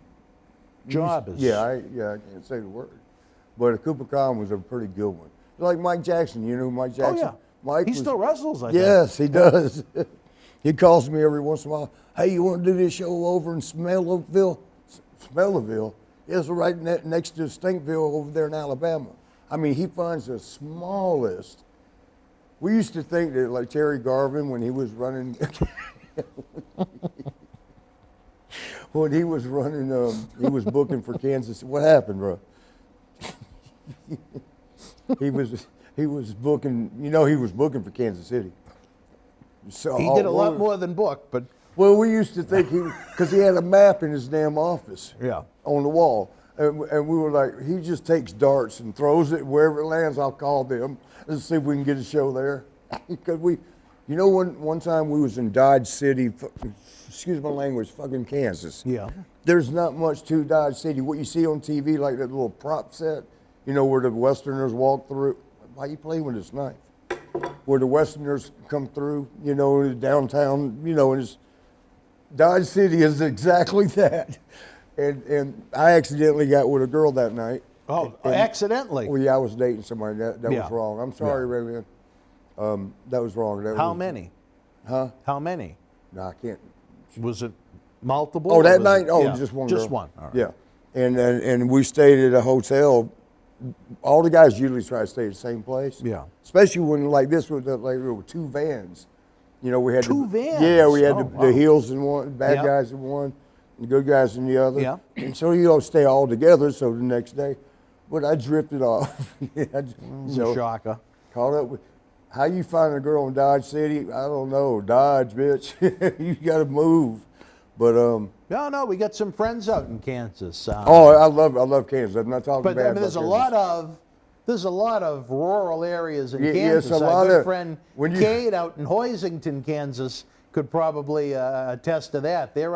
It's a quiet, it's a beautiful part of the country. Hey, but when it's you kind of drive- a quiet part. When you drive from Kansas City to Wichita, you just put your car and drive and just go to sleep. That's it. That's it. It ain't nothing but rolling hills, and you actually hope to see a hill because it's flat land. It's and flat. that- Yeah, that's what I was just going to say. Yeah. I consider that to be a flat part. of Yeah, the it's country. flat. It is, Yeah. and there's wheat fields or some shit. Might be weeds, but I think it's a wheat field. Do you think there was any whistling in the wheat fields? Twice. Twice. Okay. One time, me and Rogers, Arkansas. Man, we're off subject again. We was at Little Rogers. junior soprano action going on. Yeah, well, you know, Tommy Rogers and I were tag team. Tommy liked to Yes. whistle in the wheat fields. Well, man, there really are these big ass hogs. We went out. We accidentally got with a couple girls. Yeah. But we had to drive back. It was like Rogers, Arkansas. It was like a 3.5 hour drive back to where we lived in Kansas City. So we weren't going to get a room. So we just decided we'd go out into the woods area. The girls knew where it was. We didn't know. They were like, "Yeah, go here." And A little outdoors action. Really? Well, I mean, we just get out in the field, you know, Yeah, or and you know, whistle. if you want in the back seat, you know, whatever the case. We all four of us got out and did it outside. Yeah. And motherfuck, this big hog, right? They call them razorbacks. Those things are for real. They're like this high, if not. There was a razor hog. Yeah, man, we had to get on. It come charge after us, man. We got up on the car. We're up on top of the car. Bastards, he's wanting to attack us. The hog was trying to attack you while I tried to pet him while to you calm him actually down. whistled in the wheat field. Yeah. In a wheat field. I tried to calm him down. I'm like, stop. You know, I kicked him in the snout one time, and it kind of slowed him down. And I was like, I'm sorry, come here. I did get one rub on him, but no, man, we He were wanted scared. none of it. We were scared to death. That motherfucker they got teeth that will rip you up. Man, we were scared. we had to wait till he was tired and left before we could get in the car and get the hell out of there. Why couldn't you get to the car? Was The he in fucking front of hog. it? Oh, he was in front of it. Yeah, no, you get down on the ground, he can get you. Oh, you were on the ground. Now we was up on the car. You were on the car. He was on the ground. If we got on the ground, he can get us. We had to wait for that bastard to walk off before we could get in the car and get the hell out of that wheat field or wherever the hell it was. So you never finished the whistling? No, we could have gone longer. No. Well, such is life, I guess. Well, Marty, the story's the party. It never ends with you, my friend. But again, AEW, you know what? For This a is new not company, a female adult toy. It's a brush. first-class organization for what they've done. You had to say first class. for the Huber family. You know, to the point where they didn't even do a lot of times. Hubert? That was Brody Lee's last name. Hubert? Huber. Oh, Hubert. Huber. And you're, again, tip of the cap to the Khans for doing that. Hold this right here. No, I don't want to touch What do it. you want me to do with it? Huh? What am I going to do with it? You need that bowl again, I guess. I'll just take it here for now. I What? You didn't bring me nothing to brush my hair with. Huh? Thank God Brother Man brought me this so I could brush my hair. Well, I left everything at home. I've never traveled and not brought a brush and toothpaste. I forgot and all the other everything. things you I lost forgot. my tooth. I didn't lose it. I left You my forgot tooth. your tooth? I left my tooth, my toothbrush, hairbrush. I brought a shaver, but I left the shaving cream. Man, I don't know what happened. I think what happened was You just weren't prepared, I guess is the best way to sum it up. No, sometimes I got, not very often since my ankle, nobody seems to want to come see me. But we had a little bit of a party, and it was a couple extra girls. And my boy Darren, the one that was going to be the policeman, you know, for that death, he was going to arrest me. Yeah, okay. Darren. His name is Darren Kelly, the guard. We call him the guard. Because he really was a correction officer, CO. Little Chattahoochee action. Yeah, everybody fell for that. I was so happy, but at the same time I got scared because the damn Columbus Police Department is starting to investigate. I wanted to call them and say, no, it's a wrestling storyline. My brother said, no, don't call them. They'll tell you to come down there, and then they'll get you and hold you until they prove that was the storyline, which they couldn't prove that. I hope at some point you get a chance to tell the whole story. I told you we did. You know, I told. Well, I was here. Remember, I was here for the conversation you had with a former coach of yours on the phone one day. Coach Stubbe, my college coach, wrestling coach. He gave you some wise advice what that up, though? day. Well, He gave you some when would this air? I want to make sure you watch. This is the first week in March. Hey, Coach, I'll let you know about this so you see it. Best coach welcome. ever. Thank you. I've had a few coaches. He gave you some wise advice for what A to lot of say. times. And I think that hopefully snipped the whole Chattahoochee story in the bud. 30 seconds. A good man. Thank you, David. Our new partner in crime there in the control room. He's a good man. Yeah, it's pretty cool, He man. pinch hit because of effing glance. Will you leave Goliath. Leave him alone. I told you I like Glance, but he pulls these stunts. You probably said something. We were having great conversations all week about Mania Week in Tampa with ideas we had. What you going to do in Tampa? Huh? What you going to do down there? Well, I don't know if I want to say Well, too I much can get there. I mean, that's a great place. Of all the places I lived in the world, you loved it down there. Yes, I mean Hawaii would have been the first pick. Too damn expensive. I mean, it's way Oh, too. that bad? Yeah, it's expensive. as shit. Yeah, man, you spit on the ground, it costs you $100. But Tampa Clearwater in particular. Oh, Clearwater which Beach is beautiful. it's the best beach in the world. And I'm not a beach guy, but I love Clearwater Beach. You need to brush your beard. Here. No, that's all right. Yeah, it's got that tarantula leg sticking up right there. There, you got it. You got it. Well, I visited my good friends this week at Noel Salon, 347 Pleasant Street, thought it was downtown closed. Malden, Massachusetts. No, they just, it's at the point where they don't need me right now. If you're in the Boston area. See, you started shit there too. Stop starting shit. They've done the hair of the Silver Twins from 90 Day Fiancé. They've done the hair of Steven Tyler or Aerosmith. No, So they they've did had- not. That's my brother Swear to right there. God. That's Swear my to brother. God. You know that guy's almost 70 and he's still got it. He's got some little plastic surgery going on. I Well, think. he's got money. But you know what? He's had his hair done by Noel Salon. I can do some plastic Came in a surgery big if you limousine. want. Came in a big limousine. He did to the haircut? I didn't get to meet him yet, but he's had his hair done there. What do you do? You did a white streak? I have no idea. You I were don't- working there. What's that? I wasn't there for it. Oh. But I've seen all the pictures of it, and so they've had some interesting, celebrities even come in and out of there. So noelsalon.com, it is a wonderful place. I was there for 14 months, and it was like a second home with all the great friends I met Yeah, I there. think. But I hate to say it because I don't want people doing the LLGBDL, whatever the hell it is. yeah. But I think he started turning gay when he was working there. Why do you say that? Because of hair salon. Guys, hair salon. You could also look There's at nothing wrong with that, so don't the LGBT, what is that thing But called? LGBTQ, I think is what it is now. Yeah, you know. Did I this get is- it right, Dave? Is that what it is? Why you think he's got to know it? I don't know. He's a smart kid. But yeah, anyway, that group, I think it's lesbians, gays, Yeah. transvesticals. Or, I don't know. Well, but- they have a large transgender base that goes in yeah, there too, which big was time, man. That interesting. Taylor Swift, she's so Interesting. She's so. But Y'all love her. I don't know. you look at it from the wrong way. You're looking at it as, you could be LGBT. You could also look at See, it like you do know what it is, LGBT. But listen, you almost could look at it as if it was a buffet. You know what I mean? The Yeah. problem was most of the Well, see, and one of my buddies, Tim Dobbs, what's up, brother? Works at a hair salon for that very reason. Oh, really? Yes. Who Most comes of in the them- hair salons? Most of girls. them, right? Most of them were oldie but goodies. But you know what? Hey, what are you going to do? Well, I believe Dave. that's because you're in Melrose. Oh, this is in Malden. Oh, So- where's that? It's one city over. The whole city? One whole city. But they're wonderful people. They treated me so good. I miss being there. Oh, I'm sure It was you a did. different world compared to this TV studio, let me tell you. You was doing both at one time. Yeah, I was doing both at the same time. I was only there 3 days a week, but the fun that we would have, the laughs that we would I'm have. sure, man. Oh my God, I miss it. I miss it a lot. But I hope folks continue to go in and support them. It hasn't been easy in these coronavirus times, so hopefully. But they made it, so they survived it.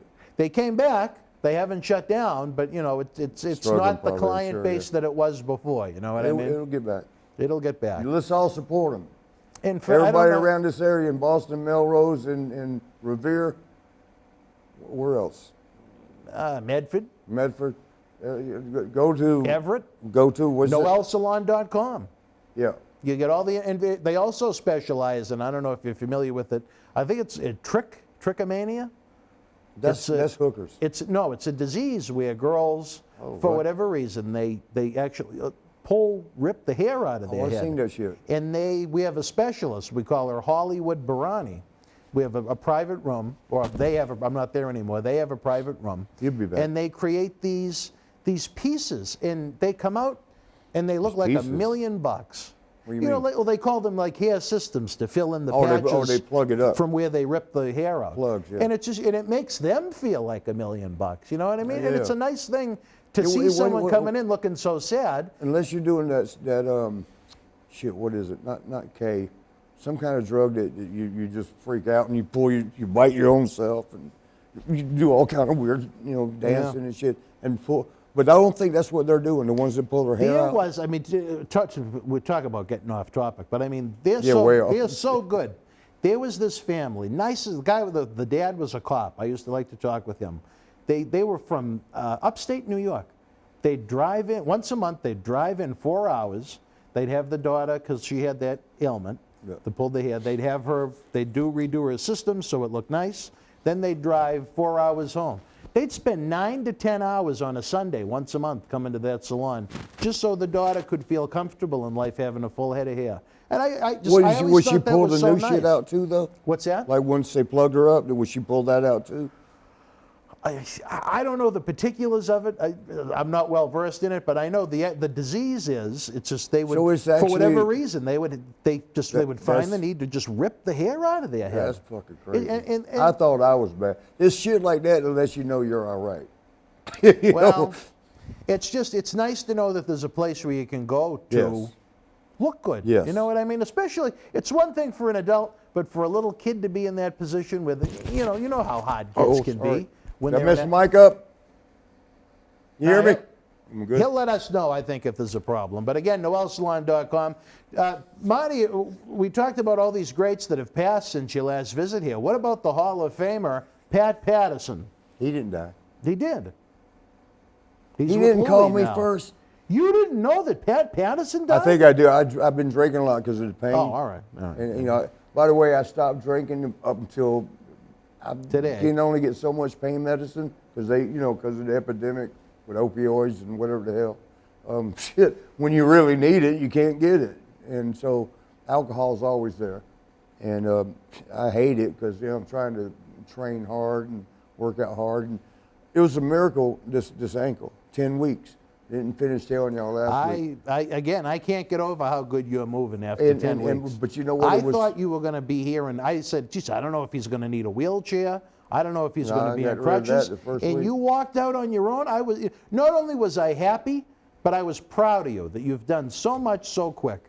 You know Yeah, what? 'Cause well, the it was first time you were here, I don't want to repeat the story again, but the Go ahead, first though. time you were here, to see the way you walked, it bothered me so much. And now to see you move, you're not moving great yet I'll because get it. you're I'll still get it. recovering. But this is the best I've seen you moving in all your visits here. Yeah, and they'll get better. I'm going to get to the point where there's this girl, Humberto or something like that. I'm sorry if I got it wrong, sweetie. Yeah. We've got a challenge. She thinks she can beat me.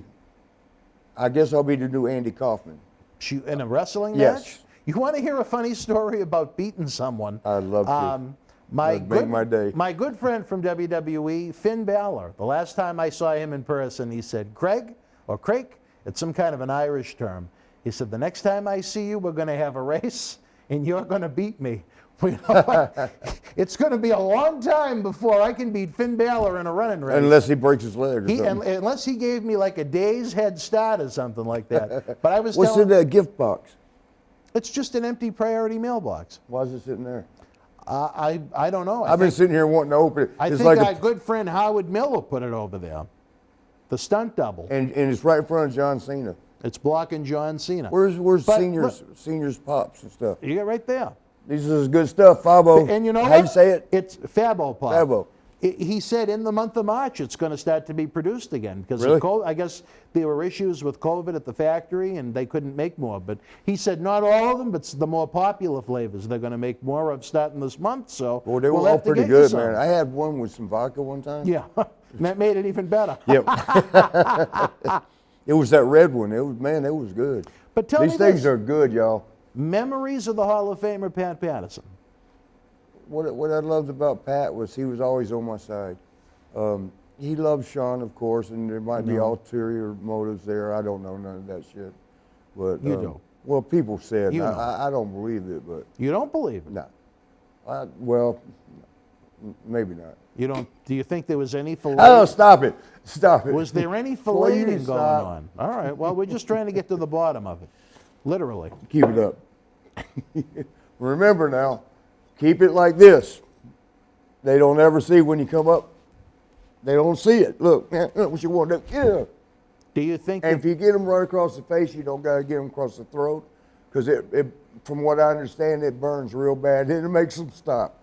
They won't mess with you. Do you And you think- didn't even have to get them across the neck. Do you think that Pat ever wanted to reenact a little Annie action on Sean? Yeah, oh, I know he did. He wanted to, but I just don't know if it happened. You know what? And whatever Pat, I love Pat. I love Terry, what's his name, Garvin. I mean, I got so many gay friends that y'all can't say something to me about the LSGBTQ, whatever the hell it's called. I got as many gay friends, just like when Tony called me a racist. I got more black friends than he does. Well, considering where he lives now, you might be right. No, I know I'm right.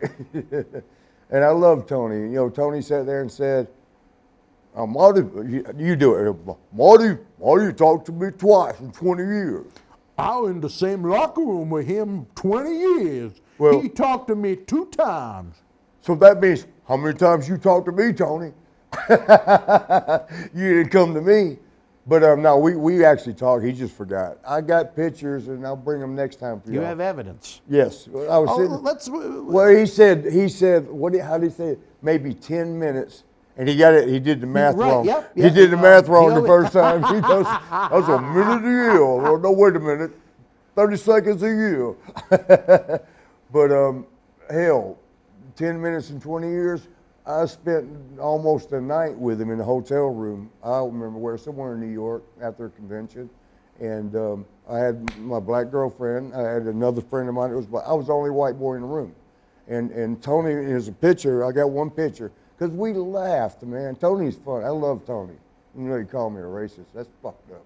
I tell you this, do you know what the fans want? What? They continue to ask for, on New Year's Eve, they want us all together. I'm down. New Year's Eve? They That want to was have last a New Year's week. Eve party. Well, no, they want to have a New Year's Eve party with all of us together, live. Party? Party. Is there an R in there? No. P-A-T-Y. I'm down, though. I mean, well, Tony's the one. That's one of my New Year's resolutions, is to put this this I've known Tony together longer again. than he's known me.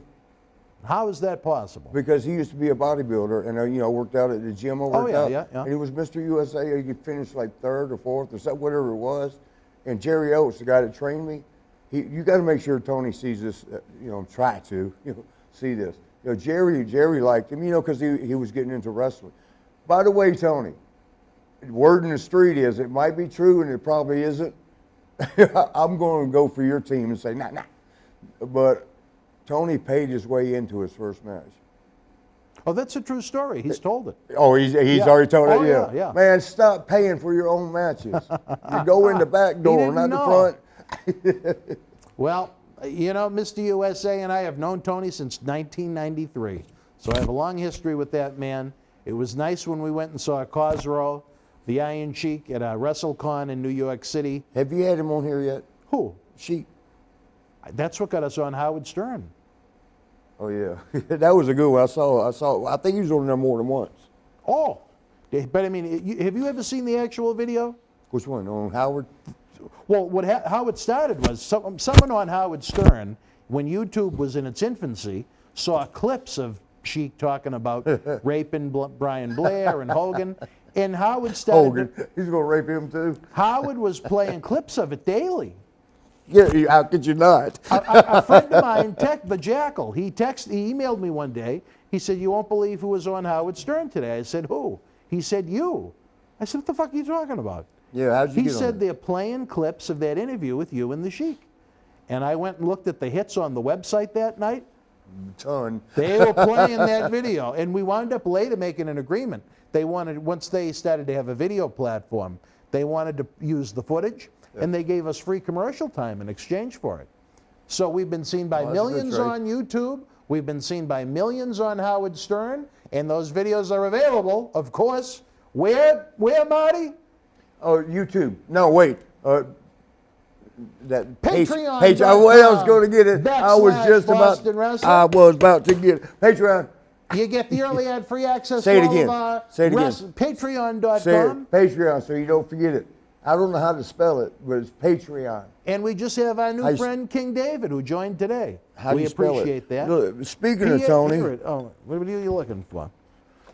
Look at Tony, man. But that's what I never finished saying. He was a bodybuilder, and he started getting into wrestling. And Jerry Oates, the guy that trained me, one of the guys that trained me. Look how he's built, man. Damn. He was Mr. USA. Man, look at him. And I'm not gay, and I got nothing against gay, but damn, look at his man. Man. Well, speaking of gay, we'll go back to Now, Pat here you Patterson's go again. passing. Like I said, you worked with Pat Oh, like so he your was entire so- WWF career. He was so good to me, man. Mm-hmm. Everybody loved Sean. In the office. Yeah. His way was paved when it started, and let me tell you how. I know.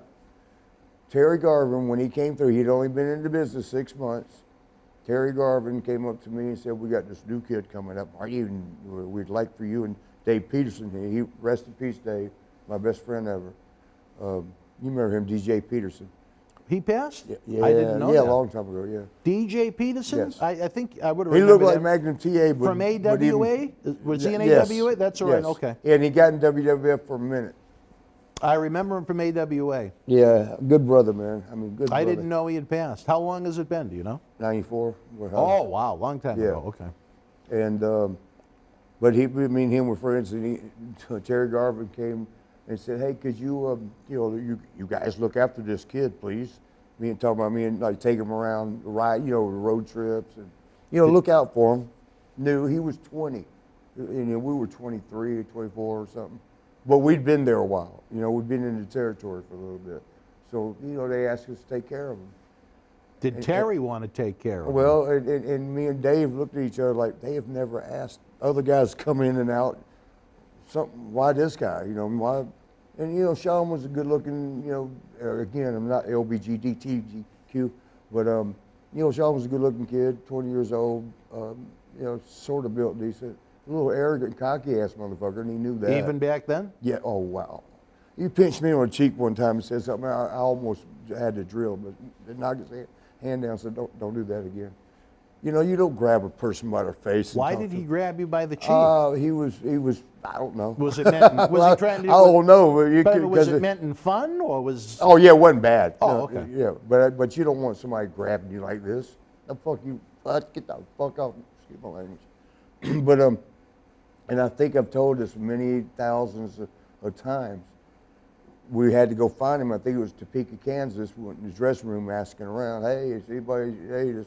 Because we're going to let him ride with us and stuff. And it was, I know it was Topeka, and I'll tell you why in a minute. But hey, Sean, we went up this one guy. I mean, he looked just like a redneck from somewhere in mid-Texas, redneck. And we said, "Hey, man, do you know Shawn? Have you seen a Shawn Michaels around?" He goes, "I'm Shawn Michaels." He had his pants, his blue jeans pulled up to here, big old Texas damn belt buckle thing, cowboy boots, short hair. And me and Dave looked at each other like, "What the fuck?"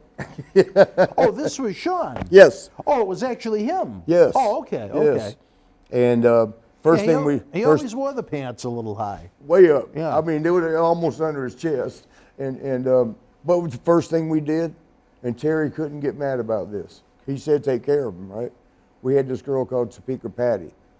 She blew everybody. I mean, all I had to do is ask her, like, "Hey, Would she take care of Dave in the control room? she'd take care of you." I don't need Topeka Patty. But with Topeka Patty, what we got? Oh, wait, Double- is that one double- fist double or two? fist. Double fist. Well, it sounds like Terry and Pat. All right, anyway. There you go. Yeah, but so Sean, we took him on. Well, you know what, fans, right now, before we continue, let's take a brief timeout. We'll be back to wrap up the show. Stand by. Wrestling fans around the corner, around the world, I'm Dan Marati. And I'm Mr. USA WWE Hall of Famer Tony Atlas. The road to WrestleMania has begun. Wrestling fans are looking to add to their man caves. You got to see what we have in the eBay store. Check it out. Support Wrestling Insiders and keep wrestling legends working on eBay.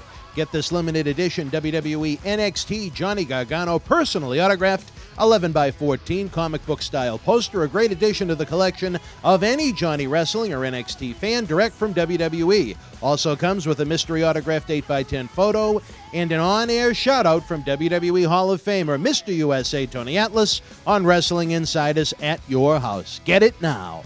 Boston Wrestling Sports and the MWF explodes into a new year with professional wrestling content galore and need you to join our family. Every Tuesday night at 10 p.m. after our Monday Night Raw review, it's Wrestling Insiders at your house with WWE Hall of Famer Mr. USA Tony Atlas. Wednesday nights at 10 p.m. after NXT and AEW, join rotating legends on Wrestling Insiders Special Edition. Every Thursday night at 10 p.m. after our NXT and Dynamite review, it's Marty Jannetty's no-holds-barred sex, drugs, and rock and roll journey on Wrestling Insiders Party with Marty. Friday night after SmackDown, don't miss John Cena Sr.'s Wrestling Insiders Fabulous Fridays. Plus, look for classic clips, history videos, bonus live episodes, pay-per-view watch-alongs, and more. For less than a cup of coffee at Starbucks, get early ad-free access to our Wrestling Insider talk shows, our acclaimed studio shoot interview DVD library, and help keep wrestling legends working during the worst of times. Join our growing family at patreon.com/Boston Wrestling. Expect the unexpected in 2021. All right, fans, welcome back. Marty was talking about grooming a young Shawn Michaels and Topeka Patty. Yeah, Take it from there, sir. So you know, we took him out. Shawn, they come take a ride with us, and Shawn goes, "Oh, it's that y'all are Marty and Dave," because he knew that, you know, Terry told him, look after him. Did Terry look after him? Well, you know, but so I don't know nothing. If I didn't see it, I don't know it. I mean, you can hear shit. Do you I'm believe saying it to shit be now. true? Do you But believe if you it to see be it, true? do what? From reliable sources. Man, that's my partner, man. But do you believe it to be true? Even from though reliable sources? LGBTQRS, Yeah. whatever the hell it is a big thing right now. Yeah. It still ain't cool for most people. I ain't saying for me. I don't care. I don't care. I don't need to watch it. I don't care if you suck a dick or take a dick in the ass. I don't care. I don't think it's an issue anymore. It might not be, but some When people, I was a kid, some it was people certainly still an look down odd on thing it. for people. So- But now in 2021, I Well, then- certainly think it's accepted by most people. Well, then why don't do you? they keep asking me, does Sean suck dick or take dick? Well, I think it's one of those things that the fans question us about. If you When read the the fan chats, asks you that? no, if you read the chats during the premieres, No, and they're some of pretty the sure emails on it. we get. I What's mean, that? look, here's what I know. What do you We know? were on the road 300 days a year for 7 years. Never did he ever suck a dick in front of me. We never came back to the room without, first of all, we never came back without some girls. I mean, even if it was one. He was a womanizer as well. Yeah. And I hate saying it because he was actually with somebody, but that's way gone now. And he's very, as far as I know, very faithful to He's Rebecca. a religious changed man. Yeah, And that's a good thing, I think. And Rebecca, he loves her to death and loves his kids. That's the coolest thing to me. But there was a different Shawn Michaels back in the 80s. Yeah, he was young, you know. But None of us are what we used to be. If you keep carrying that baggage with you, that's on you. do you The think past is back there, and you can't change that. You can only change what's in front of you. Do you think that Terry had an affinity for him? Yeah, I know he did. He did. Yeah, well, Now, did he asked me. Shawn- So did Ronnie Gossett. You know, Ronnie Gossett sold the territory. I heard, that just almost rang a bell in my head, that there It was shoulda. some serious relations between the two of them back in the day. Oh, no. Well, And I don't know if it's true or not, but it I came can from tell you, someone I can within only- the World Wrestling Federation that Shawn and Ronnie P. were very, very close. I can tell you what I know. All right, what do you know? When we were living together with the Nasty Boys, it was 4 of us. It was me and Sean and the Nasty Boys. A 1-bedroom apartment, and it was theirs. We came in and we started splitting the rent like after. I'm sorry about the hair. I ain't had a haircut in a year.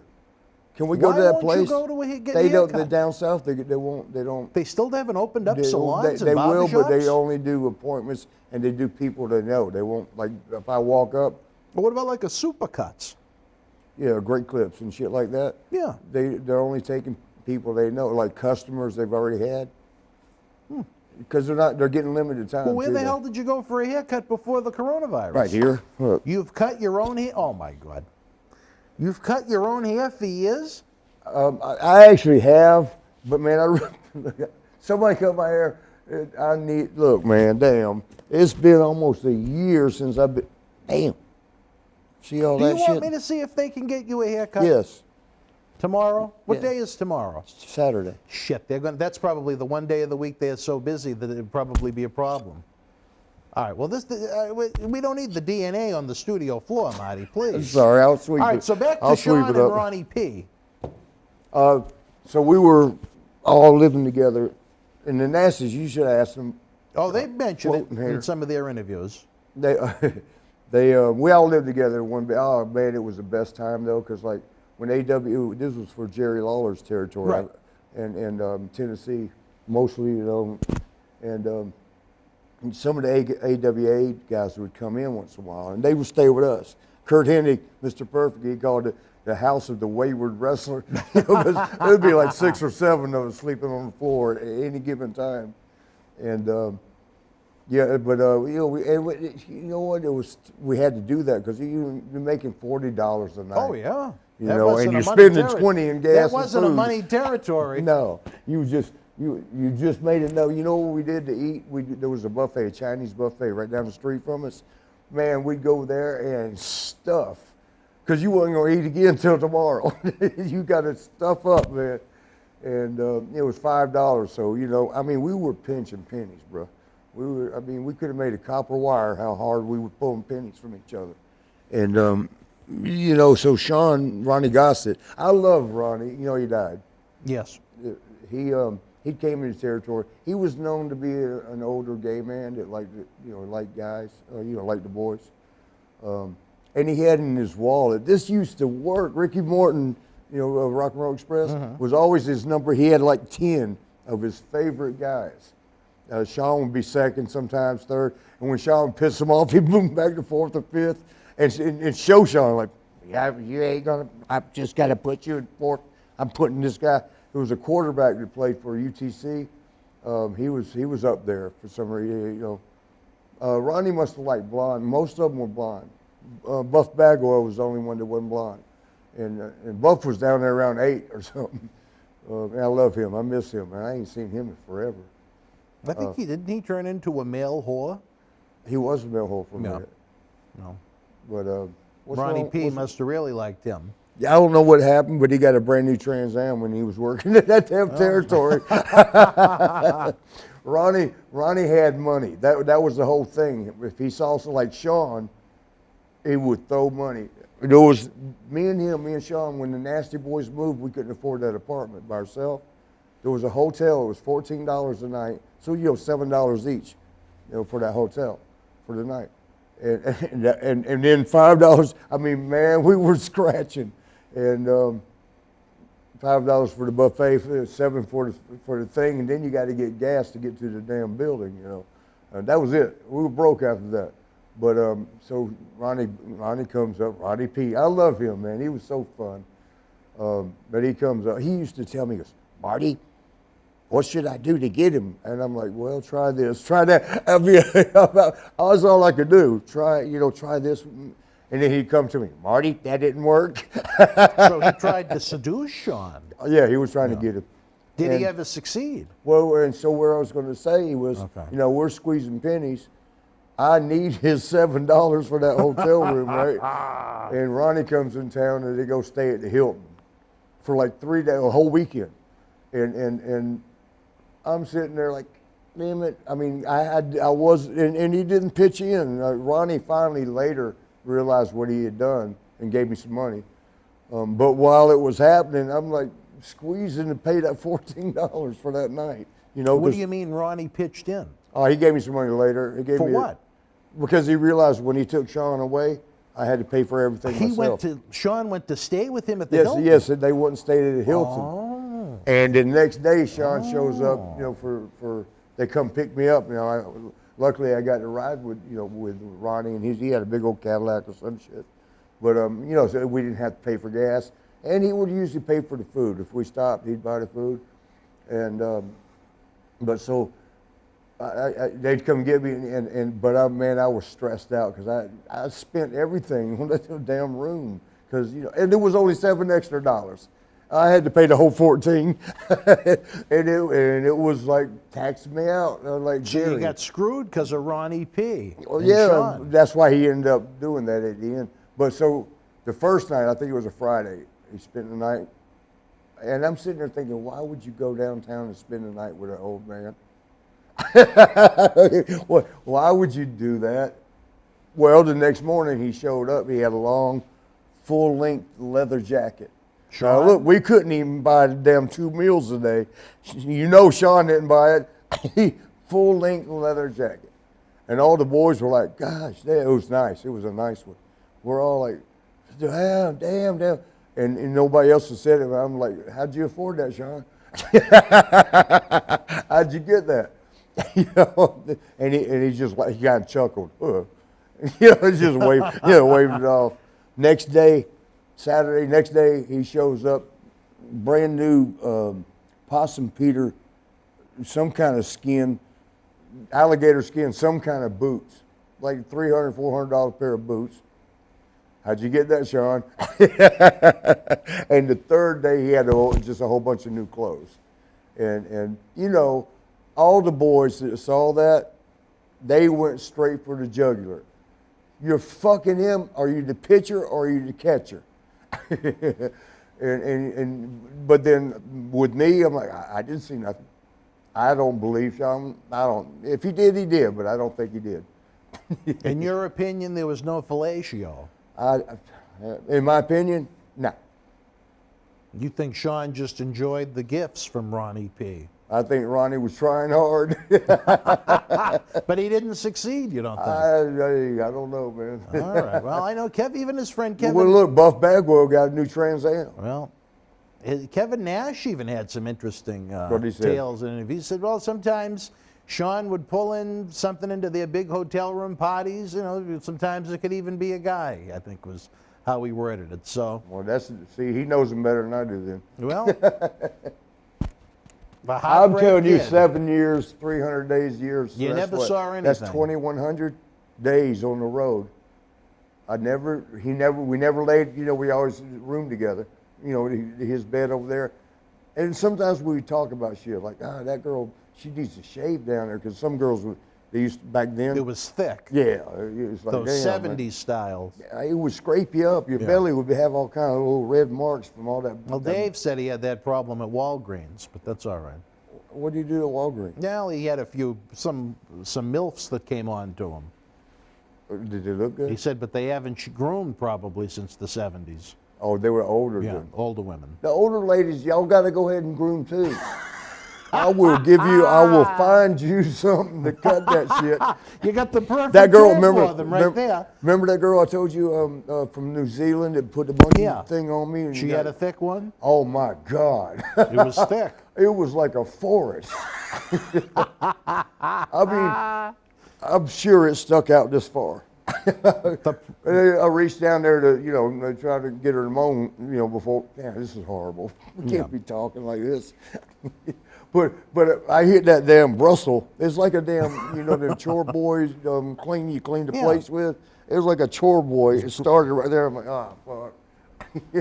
I'm glad I'm not well endowed, but I got it a little bit. And I that night I needed it to get through all that hair. Oh my God, what a tribute to Pat Patterson we have. And Oh poor yeah, that's hey Pat. Pat never had to worry about that. Pat one time, the only time, he never tried me. Terry Garvin actually tried me once or twice. Oh, did he? Yeah, but it was okay. I mean, He wanted to fillet you? he probably, but he one time he told me, Chris, his wife though, I love the family. So if you, I know she watches. She likes our show. Oh, really? But yeah, so she'll say something once this airs. I'll get a message from her. But well, you know how Terry was. He told me a couple of times we was on the road. I think we was over in Spain. It was a foreign tour, international tour, and he said he comes up and he goes, Marty, I'll pay for the porno. Like you can buy porno on TV. I'll pay for the porno. You just lay there. I'll do the rest. I just want to blow you. I'm like, Terry, stop, man. Because he's my buddy. But I still don't, don't do all that. You didn't want to be filleted. Nah, I didn't want no play show. And, but he, he's like, just lay there. Just lay there. You ain't got to do nothing but lay there. I'm like, nah, stop it, Terry. Now let me ask you this. He was going to pay for a porno movie. Yeah, right, For me to right. watch a porno movie and him do that and pretend this girl. I Just- should have told him wear a wig. Let me ask you this, though. In all seriousness. That was would you- serious. No. I mean, what percentage of, maybe better, had you heard of people that took him up on the offer to try and better their position in the company? I think, you asked my opinion earlier. I think Hogan might go both ways. Really? Yeah, I think so. Well, Now he's gonna be mad at me. Sorry, Hogan. We ain't even I've heard talked. some I ain't interesting talked to him. stories even about him over the years, but I better call him and apologize now. sorry, Hulk. Well, and the reason I say that is because Beefcake has said some things. And I think Beefcake's probably gone that route too once or twice. I love you, Beefer, you know that. But, hey, Well- you know, I'm just saying. I guess. And I hate to go by what I heard. I never saw none of y'all put a dick in your mouth. well, So I that's- shouldn't be saying that. At least you're honest about it. But Yeah. how would you like to see Pat Patterson be remembered? He's probably kept that company floating over all the years because one thing, make me cut you, bro. For no reason. Give me a reason. He was able, and this is something the veterans can't do, mostly, my experience. They can't adapt with the times. Things change every 10 years. Right now, I'm having a hard time keeping up. But I have to because I do seminars and I love Right. my kids. I consider everybody at the seminar my kid, or anybody that comes to my wrestling school my kid. And I look out for my kids. I need to be on top of the game. And I'm having a hard time figuring some shit out now. I mean, it's just so too fast. Way too fast. Yeah, you know. There's no pacing and there's no patience. And it's like come and go, you know. All right, you serve, let's go. Like Sheik did one time. I told you about that. Some girl, we woke up in the morning and he told the girl, you've served your purpose, now leave. I mean, I was Well, like, he was come honest, on. I guess. Yeah, he was way honest. Well, before we go, there was one more passing. going? To wrap up the show, we've gone long yet again. I didn't get to talk to Kara or Miranda. We had the passing of Tom Cole. I don't know if you got a chance to yeah, know I him. saw He was that. one of the I ring boys. didn't know him. I didn't. You weren't around him that much? Nah. You like, we were good, you know, hug up and, you Yeah. know, how you doing? But Other than no that, you didn't know him experience, well. Well, just fans You? may or may not know the name Tom Cole. He was, I guess what you'd call part of the ring crew, or then in that era they Oh, were did called. you do that interview? Yes. How'd it go? Y'all got to see this Let me interview. let me lead into it. Okay. Tom Cole was one of the, if you were around for the 91, 92 scandals that came out that tried to rock the WWF. Just say it. The ring boys were getting blown. Well, there were a lot of con men that went out to try and destroy WWF. Right. And that, I think, And some of them almost did. That made it harder for the people that actually had real issues. You know what I Right, mean? yes. Those people that went out with just Yes. they had an axe to grind because they didn't have a job with the World Wrestling Federation anymore. But a lot of the abuse that the ring boys went through was true, was But the only thing is, factual. I wonder, was it abuse if they agreed to it? If you're a 13 or a 14-year-old boy, especially being moved across state Well, I had lines, to which kill is somebody illegal, myself when that happened. well, You know about that. there should have been a little Chattahoochee going on. But Tom Cole was one of the first to come out and speak about it. Mike and Toomey, a couple of weeks ago, what's that? You know Mike Toomey? No. Great friend, man. I love him. Was to death. he a Hey, ring Mike. crew guy? He was a ring boy, a ring guy. And was way he back a victim during that time? Was he I abused? don't know, man. I don't know, Mike. Well- I don't know. I've not seen it. It was one time I saw a little something, you know, because sometimes they got traits that come out when they're just being themselves. Yeah. You know, because they always catch themselves. They don't let you know that they're trying to grab that guy's ass in front of them. But you know, sometimes traits slip. You know, when you're being real, when you're like relaxed and you're comfortable. Yeah, maybe even a couple drinks. You want a drink? I already have one. But, You already have one. Yeah. But yeah, But what did you see? he might have.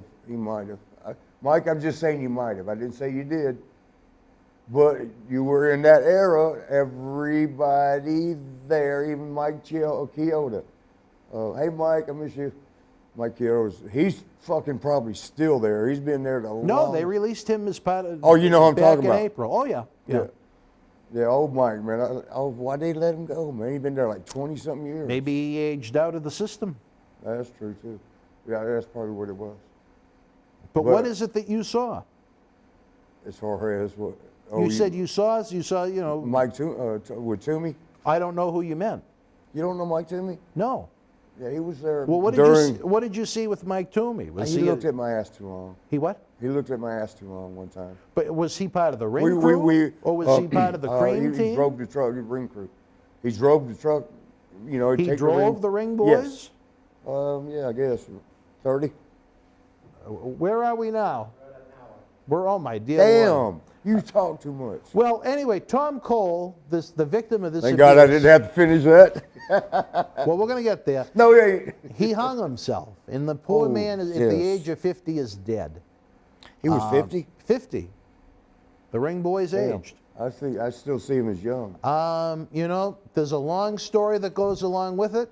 You know, I tried to play devil's advocate with on the McMahon side to some extent.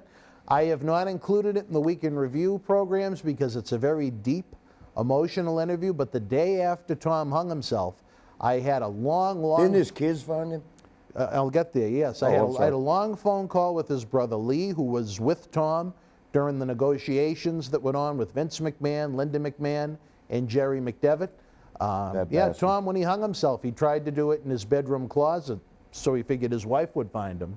But for whatever the reason, the kids, his 2 teenage daughters found him. And a man that went through that kind of sexual abuse that he claimed was from Mel Phillips and Terry Garvin. Now, yeah, Mel.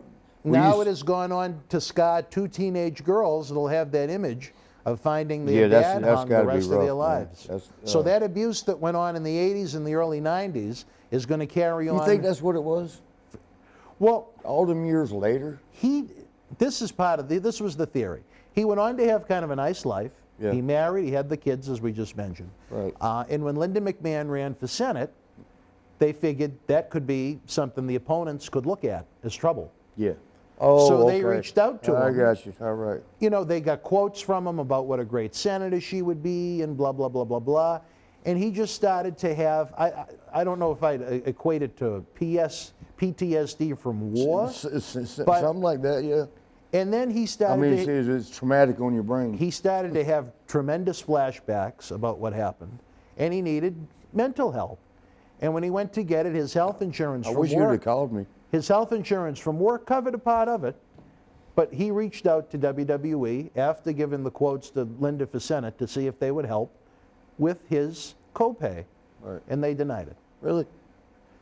So, come on, you know man. what? I love WWE. Damn, Vince. I love WWE. Better than that. There's a lot of great people there that have done a lot of great things over the years, but, you know, if that man got the proper mental health he needed, he very well could be alive right now. And should, man. If you spend time in a company and you made that company so much money, take care of the motherfucker. Shit. And they admit, you know, where they gave him so much back pay and they hired him back again, they admitted that something happened.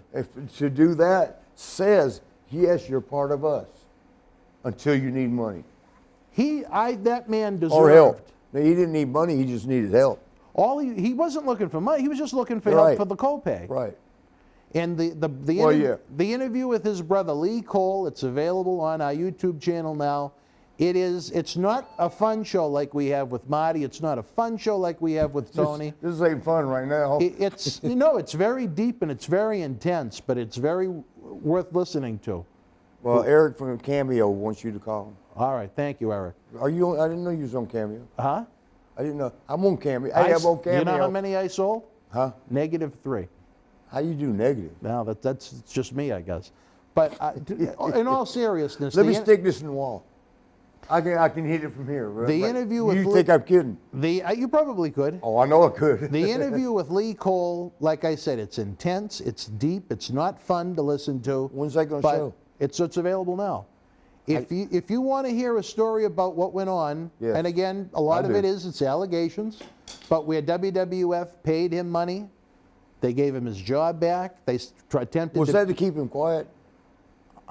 Well, here's the thing. I don't know if you've ever seen the infamous Donahue episode where Vince got crucified by Bruno, Billy Graham, Bruno, Barry O. San Martino. Yeah, Bruno, man, stop. Oh, he died, though. he died. Well, you need to stop. He was an expert witness on my case Yeah. against me. Really? Bruno, I love you. I know you're gone, but in heaven, you're hearing me right now. Why the fuck you going to testify against me? And say that move, the rocker dropper, where I put my leg over and the guy broke his neck. He's the only one. Done it 100 times. Only one dude did it wrong and broke his neck. And San Martino came up and said in court during the trial, well, that move can't be done safely. What about the 99 motherfuckers that just did it right? He had an axe to grind. Fuck, yeah, against me, though. I know he was going against you've them, never seen but it that? affected my ass. It cost me $500,000. You've ne- $500,000, bastard. You've never seen that Donahue episode? No. I'm going to send it to you. I think you'd really be interested in it. It was in one of the periods when you were in between tenure in WWF. It was March there of was a lot. 1992. But I mean, Oh, I was in house arrest. Murray Hodgkinson was after. I don't know if you remember him. Murray Hodgkinson, the announcer that was there for a short period of time. Barry O. I'm never married. There was Dave Meltzer was on the show. John Arezzi, who did a radio show in New York City. But here's the thing. What? So the day before the Donahue show, Yeah. they figured they were going to bring up the name Tom Cole because he was kind of the forefront in bringing up the allegations about the Cream Team and all the, the About abuse. the what? The Cream Team. The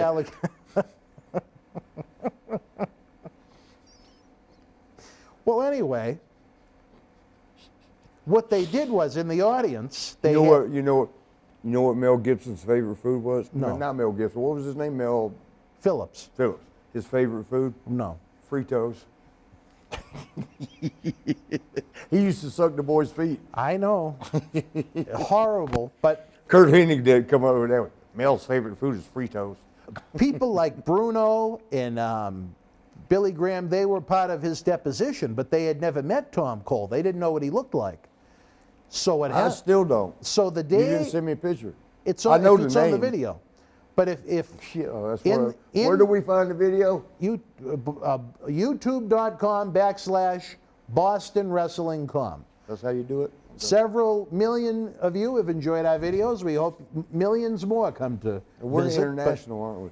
We're worldwide, baby. But Listen, this is a very interesting thing. Okay. Now, so again, these guys were deposed, but they had never met Tom Cole. They wouldn't know him if he crossed the street. Yes. In the audience on Donahue was Linda McMahon, Miss real? Elizabeth, No. and Tom Cole. Well, I got to go see that. The Lee and everybody's working thought was they were waiting for, as they were hammering Vince with allegation, they were going to say, well, what about Tom Cole and the Ring Boys? And they thought Vince was going to say, well, Tom just happens to be here in the crowd with my wife Linda right now. Yeah, just happens to be right here. But Barry O was smart enough. He said, you know what, we haven't heard from this kid in a couple of weeks. Yeah. Something could be going on. So they never mentioned Tom Cole's name, and they never showed anything with him and Linda in the crowd. So it's just such a sad story. A 50-year-old man with kids hung himself. 50, but he's like a kid, like 30 years old. And the abuse that he went through. All he wanted to do was be part of wrestling. He probably could have cashed in a lot more than the money he got in 1992. He just wanted to be back in wrestling, and he didn't want to be sexually abused. And all the kids, that's the only reason you do it, because you want to be there. And, so you're vulnerable to that kind of The thing. Cream Team. Well, you got to say it like that. Well, and then you know what I think? Look, man, when you throw a knife long distance, I'm going to teach you today. You gonna teach because me? I'm going to show you how to stick it. Well, we have a dartboard in the Y'all, other room. when you throw it, you let it slide out like this. When you throw, and it'll turn, and it sticks. All right. Some people like flip it. Brr, you get lucky, maybe. Well- no, what you do is you do like this, let it slide out. Yeah. And it'll turn and stick. That's long distance. If they're up Well- close, you just do this. I just think it's horrible Or what hide those it, kids like I went said. You go, through. As someone that was around the company in that period of time, was it no, well known that that's what these people would try and do. Yeah, back then, yeah. Well, especially with Mel, man.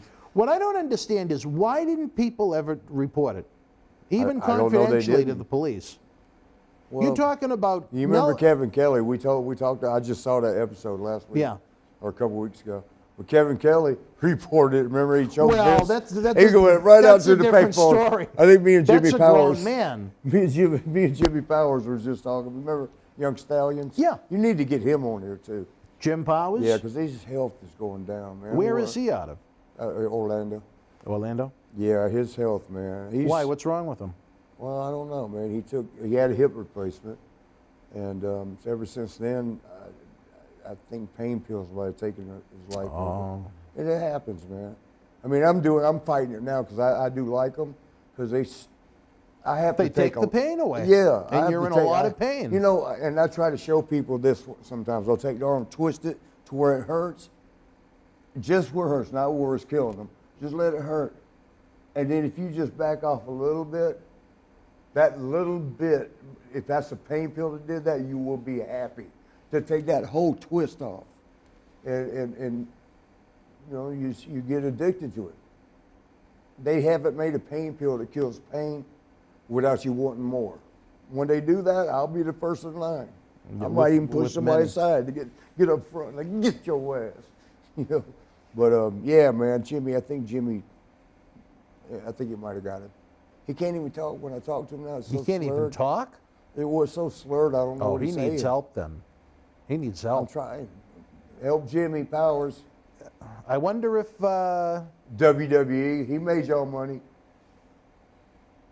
That's You the know- one thing. I love WWE, WWF, whatever. I love everybody. Linda McMahon's the only one hard to love. why is she hard to love? Because she's like, she might as well be a man. Why should Linda McMahon be a McMahon? Because she's a damn hardhead. She's just real bull. I think where I lost respect for her was one time Shane when he was young. Shane, he would hang out with Sean and I because we're always the girls and the party and everything. Everything that comes with that. And I don't think he ever did blow. I don't think he ever snorted. Shane O'Mac. Yeah, Shane. I remember he smoked some weed, a couple of times. We used to make that Godzilla-looking big blunts, big ones. Like if you put 2 or 3 papers in a row, if you couldn't get black and mild at the store, you go to the store get black and mild, cut it, and take the tobacco out, and you replace it with the weed. But so we would get 2 or 3 pieces of paper, link them, put them together. Our joints would be like I said, King Kong's fingers would look small, and roll it up, smoke it up, and see where it goes. See what happens after that. But Shane, Shane would partake in that. I don't think he ever. I don't know. I never saw him take pills or do the cocaine. But he would smoke a little bit. He'd drink a little bit, and one time, me and him were so hungover. And it was TV. We had to come up on TV. That's the worst. And we found the spot. I always found, quiet, dark spots. But it was behind the green room, where they go in and do the interviews. They had the green room and the blue room according to what you were wearing. You'd go in one or the other. You know how that works. Oh yeah. We have one of those You got one? in these somewhere behind the little curtains. Why? Why don't you use it? No, we really don't need the chroma key. You're going to need it with Coco. Why is that? He's going to have a bird. All right. Well, we'll see. Maybe. But anyway, continue So, on with this as we wrap up the show. Okay, so anyway, me and Shane's, I was like back here behind the blue room, because y'all got some of that shit. They make it with the sound little foam shit. They make a box. They make them right there on set, and right behind it. I mean, you might hear somebody go, somebody doing an interview. At most, if you're out the other place, anywhere else, you're hearing the pyros go off, pow, pow, pow, all that shit. We found a quiet spot. Shane was like on one side, I was on the other side, laying there on one of them foam things. What does it do? It absorbs Makes the it sound. soundproof. Soundproof? And those things are comfortable to lay on. You're laying on it, sleeping. And Linda's looking. She comes in looking for Shane, and she sees him laying there. And she goes, "My God, you was out with the rockers again, wasn't you?" And I'm laying there now. I'm hearing this, right? And he was so hungover. He goes, "Yes, Mom. Stop yelling at me. What did I tell you about hanging out with the help?" And I almost wanted to pop up and say, "What the fuck did you just say? Oh, goddamn scaggy ass lady." I'm sorry about that. I shouldn't have said that. But yeah, it pissed me off. We don't hang out with help. Like you were a maid or something. Yeah, you know. And so I lost respect for her there. But even beyond that, like when she was in court when I got sued for that broken neck dude, $500,000, 500,000. Y'all wonder why I ain't living like a king? 500,000 it cost me for a guy that did a move wrong. Chuck, I love you, but fuck you. Give me that money back. But yeah, so she was in court. She was representing, and she's a lawyer, I guess. You know, she's pretty good, supposedly. She worked for Trump. She was in small business administration or something. But she that whole time she wasn't like, you know, she said hey to me, hey, shook my hand like a man. Yeah, but she, yeah, she was just kind of cold. Yes, very ice. And you know, I mean, I'd already heard what she said. With the, you know, we don't hang out with the help, putting us second class, you know, or third maybe. I don't know how it works with the rich people. I know this. I started messing around with this girl that I shouldn't say this because they might even actually be married right now. But Shane, they lived, when you go to Vince's house back then, I don't know if they still live in the same place, but I had to go there one day. And you go through a guard gate. You know, you got to get there's 3 houses. There's Vince's here in the middle. There's a house over here. There's a house over there. All 3 of them, that guard gate's for them. And, you know, we went through and the girl that lived over here, I can't remember her name or nothing. So, and I hope this is not offensive. If it is, I didn't mean it to be. I'm just speaking truth. And maybe that's some truth because this was 20-something years ago, you know. But me and her started kind of cutting up a little bit, and then I found out that rich people, they groomed their kids to be with other rich people's kids, because that people lived over there, that they were grooming Shane to be with her and her to be with Shane. That actually happened with Sean too, with Teresa. Sorry about that. I shouldn't have brought that up. But that's a rich people thing. I don't get it. How you going? What, was it Marissa? Well, that's the one he married. Damn it. No, Why did you have to say How her did you name? meet her? Huh? How did you meet her? I don't remember. Probably at the show. Oh, she would come to the shows? I know where she went afterwards. Oh, where did she go afterwards? No, stop, man. You just said her name. You can't say nothing now. That Well, was I just 20, didn't- 30 years. She was like 90. I know was they only lived like across 20. the street from the McMahons. Or next door. Yeah. Who were in that little But you had to go through little that guard complex, gate. yeah. You ever been there? No, they never invited me over, believe it or not. They didn't invite me. Could you They imagine had no me- choice. Me, Vince, and Linda sitting around watching some of these talk shows. I'm going to get in all kinds of trouble. Shane, I love you. You know that. And Everyone speaks Would highly, you so not say- highly of him. What's that? Shane? Yeah. Shane's a good one, man. Yeah. Shane's a good one. But Pat, and Marissa, she's a sweetheart. well, you probably know better than I do. Well, I didn't mean like that. Yeah. No, they're like, you're happy they're together. But Well, just good. don't understand that. Grooming your kids to be together because y'all are both rich and you want to keep, I don't know how Triple H did it. he penetrated that damn family circle He thing. penetrated, all right. But Stop it. You know, I got in trouble once. why? I was probably drinking. And, That's a surprise. and I saw, I better not say No, I got him. the daughter. Stephanie? Fuck, you keep saying names. With who? I said one time on the internet, because I got mad because she said something about the Marty's Jannetty team. I got right on the internet. I said, that bitch, you need to ask Triple H, is all them kids his? Are you sure? You know why I could say that, right? You can say it. You know what was funny too? When she was 15, Vince came up to me and Sean and said, my daughter's going to be at TV tapings, and if I catch either one of you messing with her, I'll fire you. We're like, she's fucking 15. What do you think we're not going to mess with your daughter? We waited till she was 18. Both of you? No, I'm just playing on that one. No. Come on. There's more to this story than meets the You eye. ain't getting that out of me. Maybe she did. Yeah, that's why all them kids might not be triples. Well, No, they are. I'm just playing. as far as the timeline goes, I don't think it would work. No, But it does time out. No. Yeah, I mean, 2 how months. recently was this? Long time ago. All right. Well, there's those famous It match. wasn't recent. But you know what, Stephanie? Thank you for being so nice to me. I brought this girl, Michelle, a black girl. I brought her to TV tapings when we did the Rocker reunion, and then the next day, Kurt Angle match.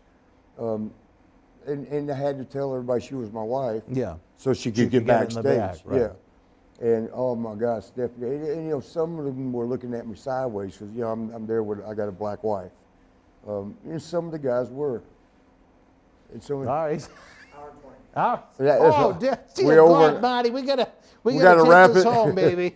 Stephanie, thank you for that. She really. Thank you for what? Oh, she made. For what? Well, you're thinking wrong. Well, what gift are you talking about? No, she looked out for her me. kindness. Michelle, Towards Michelle or towards you? Both of us. She said anything they need. She told everybody.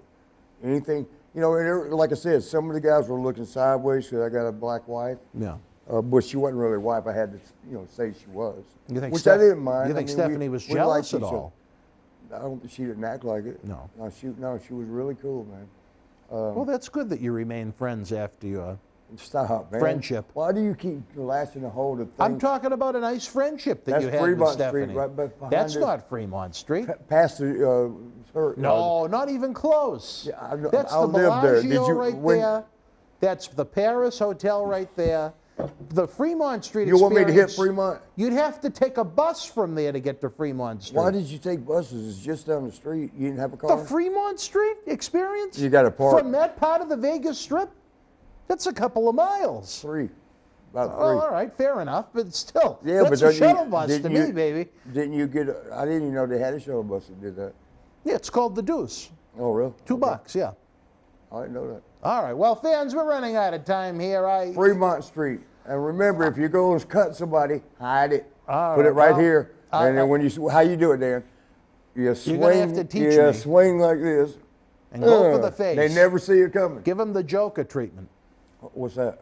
You know, the Or heel the- in Batman, yeah. Did you ever do? I had to. I've when never I stabbed didn't, anyone, A no. friend of mine did. Some guy ripped me off a lot of money, and I know that feeling. I mean, 150,000 Not that much. Oh, you told us for that the story. gym. Yeah, Yep, for yep, the gym. Yep. But somebody took a knife and put it in there and cut him. From the inside. The guy that upside took- to the both guy that took sides. your money? So you're talking about You're talking about the Joker thing. I From don't know if that's Batman, what yeah. you meant. But yeah, he took the knife, somebody did, and pulled it and cut him. Oh, just my so he God. couldn't lie no more. Well- I mean, every time he wanted to lie, he'd have to remember he's got 2 big ass scars up there. And Do you think he learned his lesson after having his mouth he cut disappeared open? after that. And Oh, well, I think a friend of mine had something to do with that too.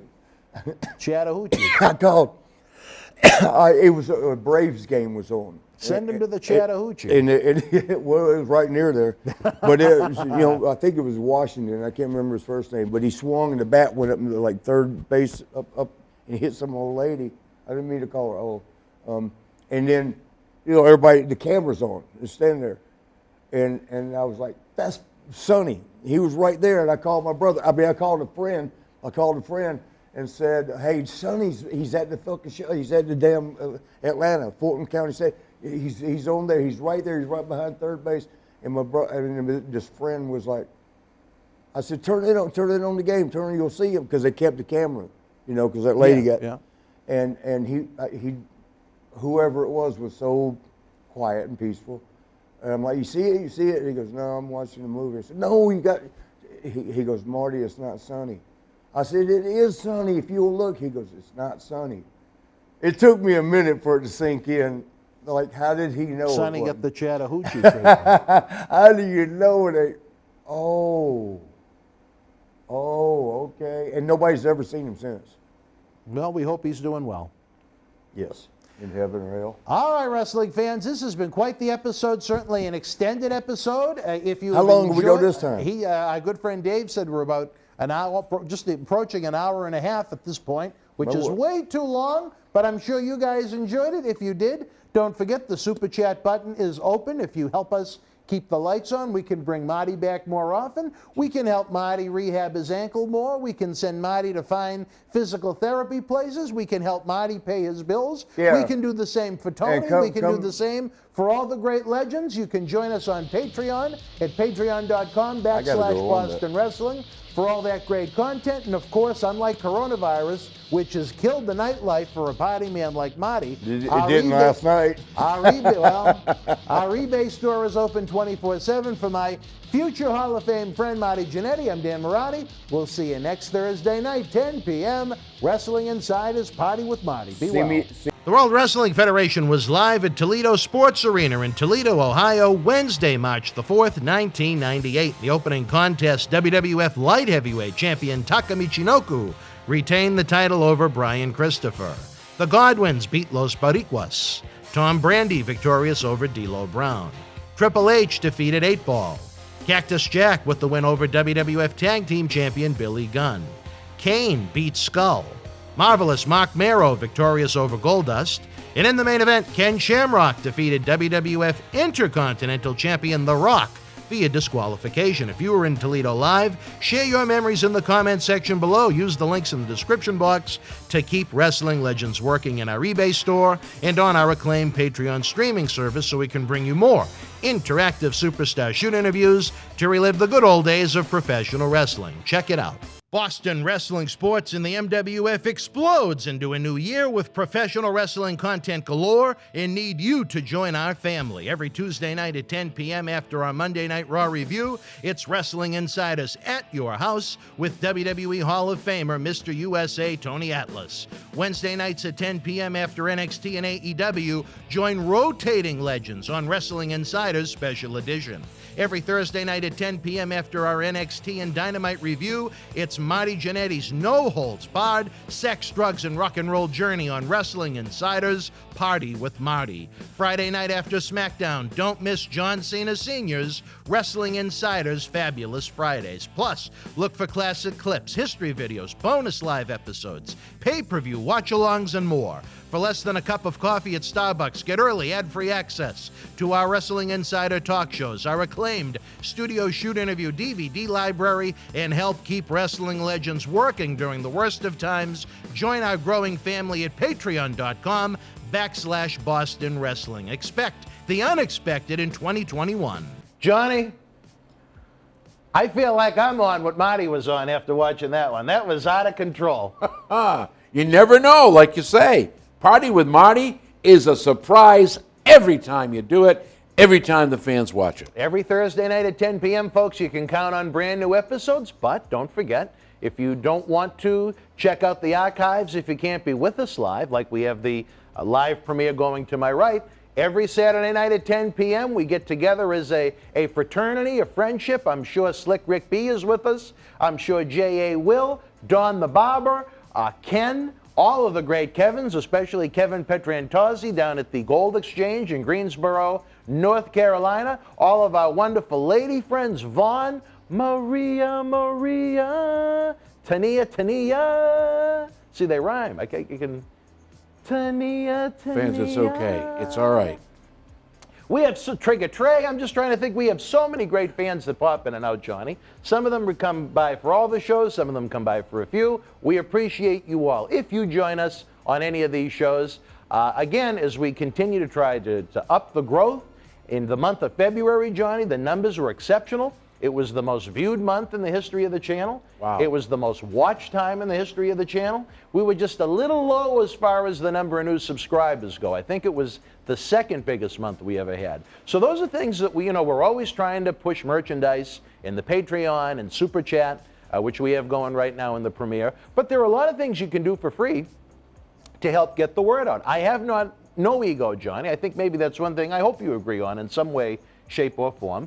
I believe there are millions and millions of wrestling fans that have no idea we exist, but I do believe that once they find us, they're absolutely going to love the content, and we're going to continue to grow and grow and grow. As far as the viewership goes, we were up 7 times where we were a year ago in February of 2020.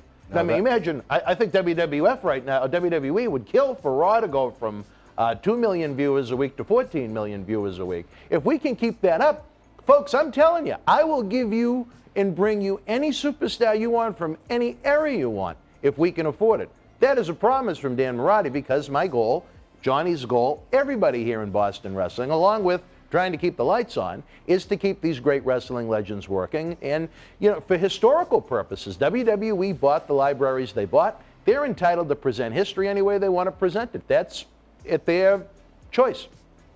But I also believe you're never going to see a 3-disc Harley Race DVD set from WWE. You're never going to see a 3 DVD set from Demolition documenting their great career. There are so many legends who we would have loved to have had here that we've lost, and those that are still with us now that I want to get as many in as possible. I want to document as many as possible. I don't care if I have to pre-tape a year's worth of content. I would love to be able to afford to do that, just so we have it here in a worst case scenario where someone we're interested in becomes ill, or even worse, passes away. I know, Johnny, you know we'd talked to Mean Gene about coming in before he had passed, George Steele, King Kong Bundy. Just imagine if we were able to shoot for a few hours with them, the great content fans could enjoy literally for decades to come.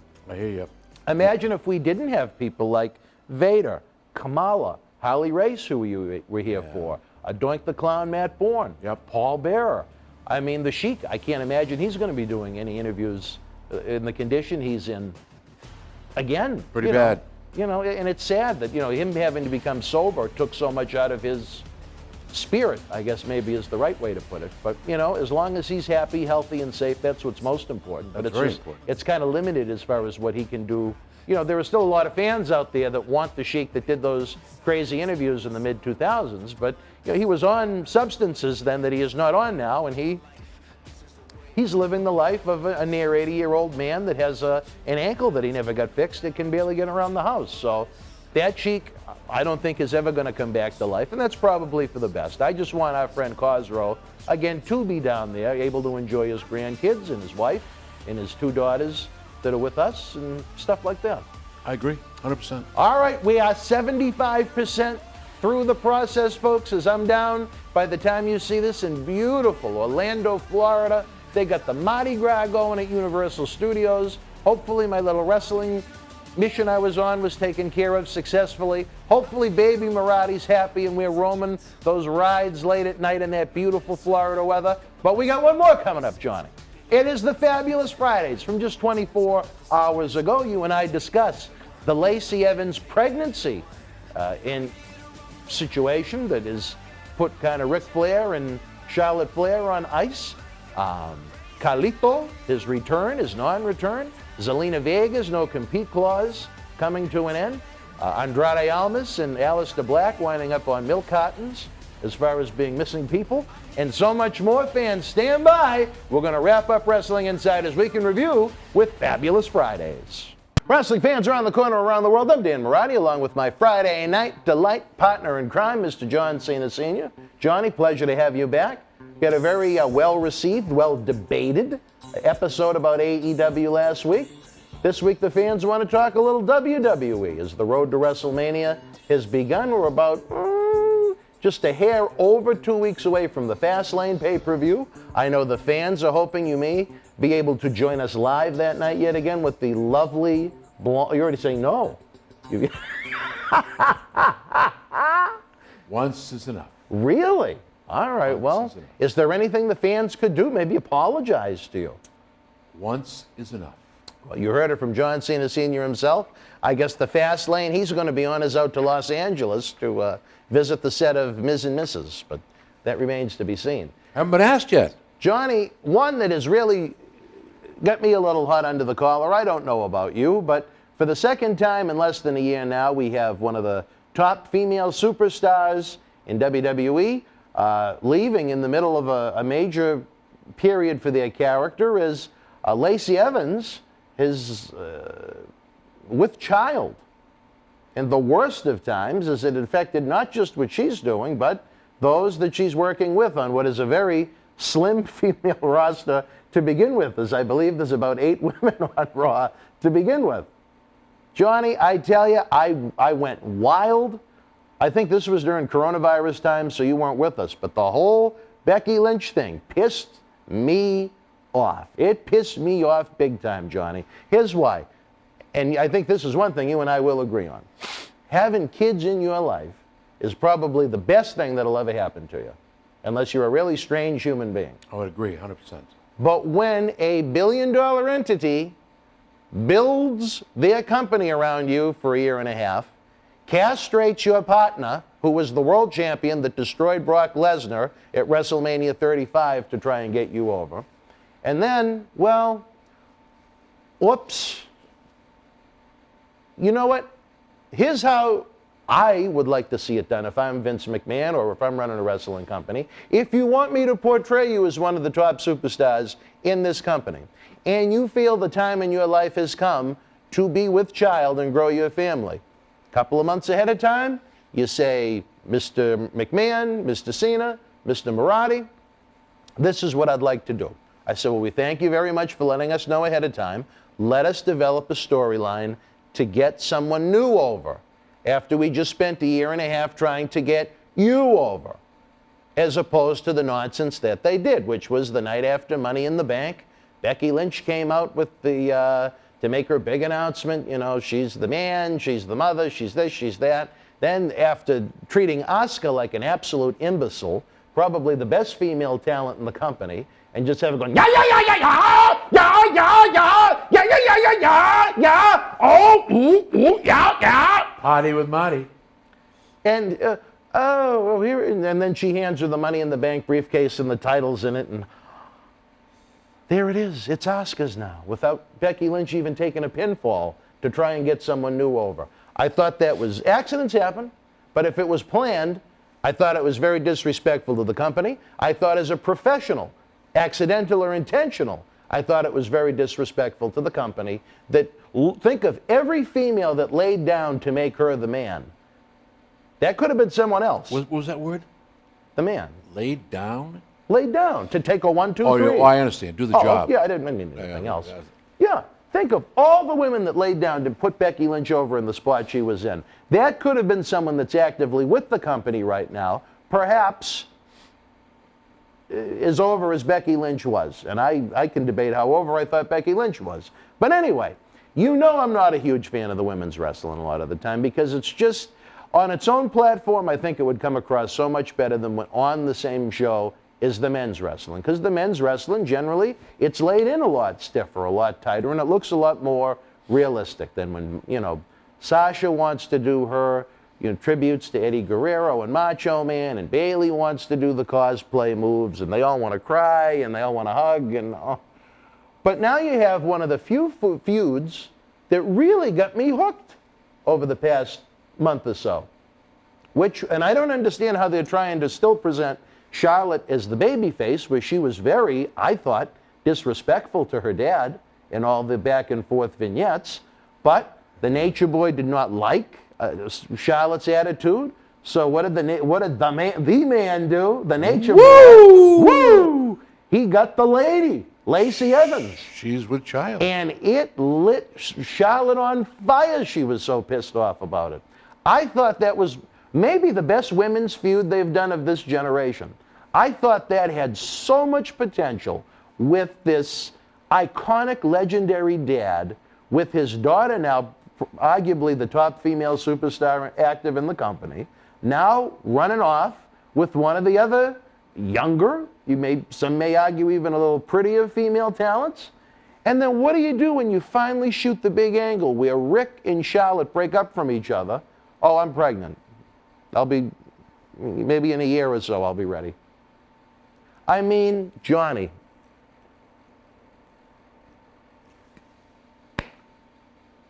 What do you think? Shit happens. And you know what? In this business, you've been around long enough. I've been around long enough. You can never, ever say forever.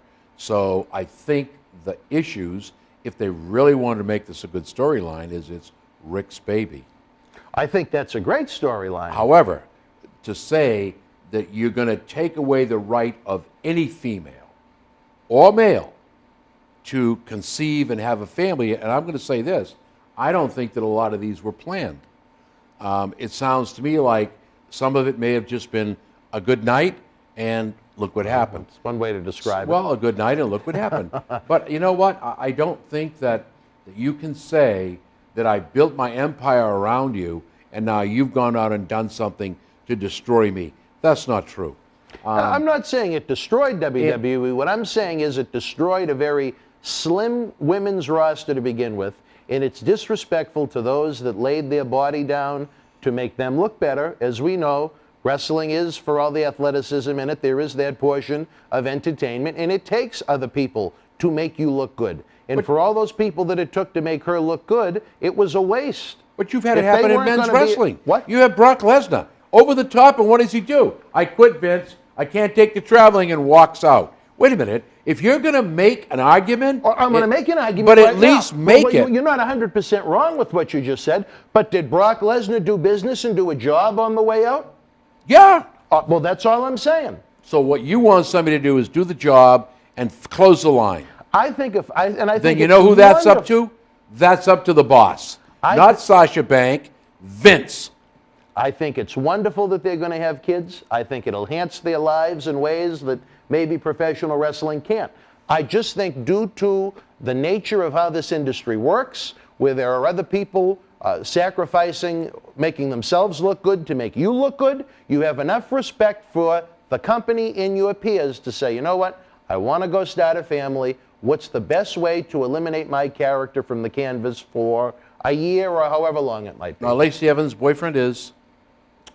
I don't. The man has no involvement, not Becky Lynch, but this individual has nothing to do with wrestling. Right, as far that's as what I know. thought. And you want to know what I just think is stupid about it, Johnny? Is just earlier this year you had Evans and Banks fighting with Lacey Evans' daughter at ringside and the husband sitting next to her, and now she's riding Space Mountain. I mean, it's just those small things sometimes. I don't think there are too many fans that have been watching the product for more than a year that would have forgot that.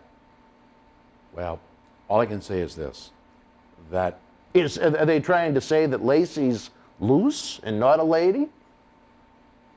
I would hope not, because this has happened to other superstars, male and female, in terms of leaving the company the wrong way or the female Right. getting pregnant. But I mean, I'm So- just saying they presented her as the all-American mom just a few months ago on TV, and now her and Nature headed over to Disney World, Space Mountain.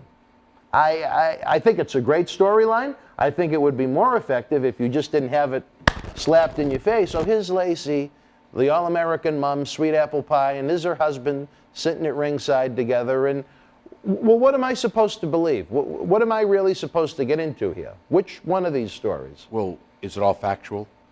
It's really the deal. She's pregnant. It's over. It's see you later. They're pulling her out. Or it's a storyline. Well, she's with child. Okay, so we know she's pregnant. I don't think it's Rex Okay. in reality. But I think on TV, I think it makes for A nice storyline. no pun intended, a fabulous storyline. No, I agree. I agree. But think of how long you're going to have to wait for a payoff. You've had many children. How long do you think it would take for her body to get back to the point where she could have a wrestling match? First of all, a year? She shouldn't be in the ring once she knows she's pregnant. That's it. No, I mean, and to WWE's credit, no, and to her, they didn't risk that. She didn't even tag into that match. Shouldn't. But I mean, how long do you think after she at least a year. gives birth 2 years. could she be ready to go in a year ring? or two. Year or Yeah. two. Year or So, two. I mean, do you turn her into a valet? Do you turn her into, I mean, and I hate to say it, but Rick's health hasn't been great. You don't know how long. I mean, are they going to turn He Rick? looks pretty rough. Are they going to turn? Well, I know he is about 15 years older than you, though, Johnny. But do you turn Rick into a man whore? Does he go after someone new now to recruit to face Charlotte now that they've split up? I don't know what other route you go. Maybe what they're going to do here is that Lacey isn't the only one that Rick took to Space Mountain. No, see, that's something I would get a big kick Do you see out what of. I'm saying? Yeah. That's the way you got to flip it. So she's saying, Dad, you did this one. Oh my God, I can't believe it. Woo! She's not the only one. And then you got this new individual who's now playing the same role. You know, and I would say this to you. I don't think Charlotte Flair is the best on the roster. She's not the I creme de think la creme. Asuka's the best wrestler. Thank female you. wrestler on the So, roster. you know what? Charlotte Flair certainly adds a lot to it. But there again, maybe she's got a different attitude in terms of her career. So all I'm going to say to you is this. We have to make individual decisions as performers, as people who are stars involved with a billion-dollar company. You choose to decide whether you're going to have that family, risk having a family, or you take the proper steps so that at least you finish what you do That's all. before you do it. That's and I'm my not only arguing with you. complaint. I'm not arguing, but society today doesn't work that way. And you know what? I've seen no repercussions. I've seen Becky Lynch say, I'm coming back. I'll be back. Don't worry about it. The Mons hasn't left the WWE yet. Even though Rollins is shitting the bed, I'll be back. Somebody's got to help that I poor haven't guy. missed the man, but that's just me. No, I don't miss it at all. If you look at some of the other scenarios that could play out, do you think maybe that Rick could be part of the reason why Asuka's screaming so much? Never know. Could be the other one he took to Space Mountain. You never really know. And I think the way to work the storyline is Lacey's leaving, she's pregnant. But guess what, Charlotte? Ain't the only one. Wouldn't that be the curve, the swerve that nobody would expect? And you go on with this. This is going to be great. It could work out well. What about Nia Jax? Do you think Rick could take Nia to Space Mountain? And could they both get on the ride at the same time? I don't know, but I think you and Marty, the GPS is gone. You know, Wow. could Rick be trying to produce a little Herman Munster with Shayna Baszler? I just think that if you use that storyline, that would work. I That would think- cover Lacey leaving. Yeah. It would make it more interesting because now the next question is the whole roster or just those two? What have you been doing, Rick, in your spare time? You know, it's like all of a sudden, Charlotte, it's over. Now we can, it's just all starting all over again, kid. You're just a kid. You don't understand. You know, I think there's a lot to play there. I get nothing against what Lacey has done. God bless her. She's raising a family. And you know what? As a human being, I think it's nice. but again, it's from that professional point of view. But- all these people made that girl, I don't want to call her a girl, that woman look good. She should have the courtesy to at least finish the Do the program. job. I understand. At least finish the program she's in. And then, you know what? Go have as many kids as you want to if that's what's How are you going going to to finish fulfill the your program life. now she's pregnant? There's Well, not a that's whole what lot I she can mean. do. If she wanted to do this, she should have gone to them and say, you know, me and my husband really are interested in having a second kid. You know, can we maybe work this feud through Mania and then wipe me off the canvas for the time being? Work I think the breakup that's the with proper Rick. way to Work, do it. and there's a lot of ways out of this. Hang on. I think Rick and Nia would be kind of an interesting. I just think Rick with a second little girl would be a real nice swerve. You got me thinking now, Johnny. See, they won't take our ideas because they're too good. Well, they don't want me anyway, so it's like, Well, once you hit the big 6-0 this summer, you know, you may be a little too old for the writing team.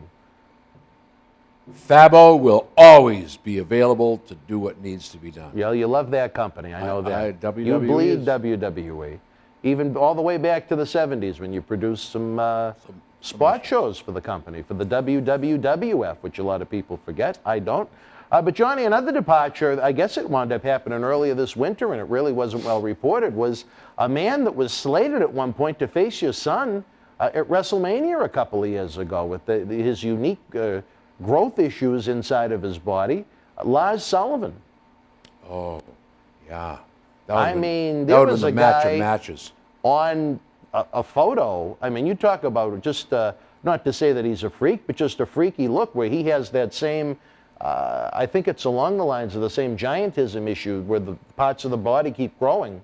I'm not familiar with the exact medical term, but I mean, I met him in the locker room at an NXT house show in Lowell, and television didn't do justice to just how thick the man was. I mean, his head and his shoulder, it was like a refrigerator. I'm not the tallest guy in the world, but he's someone that if he didn't run into the problems he ran into, whether it be the I guess mental illness is the best way to put it, where he had to depart the company due to anxiety a few times. And there was, you know, the Instagram, I guess he was reaching out to married women, and the gay pornography that surfaced with them in it. But, and he even paid a $100,000 fine for some, I guess, racially insensitive comments that were found on Reddit about a decade ago. So it seemed like WWE was really willing to put up with a lot to try and get the guy to the dance. It's just they couldn't get the music to play at the right time with him. No. And that's a shame, because I think he really, really had such a great look, devastating personality in the ring, really fit the role as a monster heel, and I think they lost a good one. It's unfortunate that whatever those anxiety issues may be that were holding him back, I mean, literally getting sick, unable to eat the day of events, you know, and I'm not even trying to be funny. I mean, you know, someone along the lines of Dr. David Reese to try and, I'm sure WWE did in their own way, but, you know, to try and find a way to get him to work through it. It doesn't work. You know, the trouble is he bought a ticket to the dance but wasn't ready to dance. You think that's it? That's it. I think that's really it. I hope in his case they can solve the issues, and at some point this young man is able to come back, but it's hard. It's hard when you have issues like that. And then, you know, I'm an advocate of, I really don't care what you did 10 years ago. I'm tired of this. I mean, you know, Dan Marty said John Cena was shot fat and ugly 22 years ago. I really don't give a shit about 22 years ago. Yeah, I don't really care about that. I do care about the other things that you're talking about. That just ruins the company. You can't have that on the roster. The pornography? Yeah, that's just not good. And, you know, I just think that that would have been a great Cena Lars match. If I remember right, it was going to be when the year they did that horrible thing with Elias. Oh, that was terrible. With the guitar? That was horrible. That was horrible. The rap versus John's part was fun, but I just, I don't, other than the man's size, I don't see what they get in Elias. It's just such a one-trick pony. There's nothing there. As soon as they say, when they had fans, what does WWE stand for? Walk with Elias. Done. Then the bell rings. There's nothing. Can you think of one good Elias match you've seen since? Honky Tonk ripoff. He's trying to rip off. That's an insult to the even. No, but I'm saying that with the guitar. That's all I'm saying. Yeah, exactly. Yeah, I wouldn't insult the Honky Tonk man. If I were the Honky Tonk man, I'd be insulted by what I'm seeing. I mean, there's only one man that can do that, and that's me, the Honky Tonk man. No, that guy is, no. And, you know, I mean, we can go on and on about Cena. I think when he was fighting The Undertaker, when he was mixed with the crowd, I should have been there. You should have been sitting next to him. I should have been right there. That would have been fun. It would have been awesome. But you know what? They don't like me no more. No, I'm only kidding you. What about would you have been sitting next to the woman that many on the internet believes to be Carol Cena? Who's that? A blonde that isn't Moniece, that you've been seeing with many times at wrestling events over the years. Oh, that's happened several times. I think that's hysterical. If you Google Carol Cena, that picture comes out. Yeah, well, that's good. I'm glad. I'm glad it does, because that tells you the fans have no brains. Why does that make the fans have no brains? Please, there are pictures of myself and my former spouse. Yeah. Well, why would you bring up the person that's... But I just think they think I remarried? I think there are fans that don't realize that that's not her. It's not her. I'm single. Always together. I'm out there. I'm, you know, what can I say? She was kind of a younger lady. Yeah. And she looked kind of like, if you ever watched the movie The Great Outdoors, she reminded me an awful lot of the spouse of John Candy, if you've ever seen that film. I have. And I take that as a compliment. She's a lovely lady. Well, now you've gone lovelier. Thank you. With the big M. I'm not going to say which one, though. Well, Moniece. Well, there's another M, too. Moniece. Moniece, come down, cut your... No, anyway. I wouldn't want to make, as nice as Moniz is, I wouldn't want to make her mad. Not from If Brooklyn. she's got that Brooklyn blood in her veins. She does. You know what? I could wind up in pieces out on the loading dock. Both of us. Both of us. But I think that would have been a great deal with The Undertaker. Me there. Would you have taken a bump for The Undertaker? Absolutely. Yeah. Absolutely. No question about it. But anyway, let's go back to what you want to talk about. Well, as we continue on with some things in the world of WWE right now, we had the big Royal Rumble return of Carlito, who didn't look like $1 million. He looked like $1,000,001, in my opinion.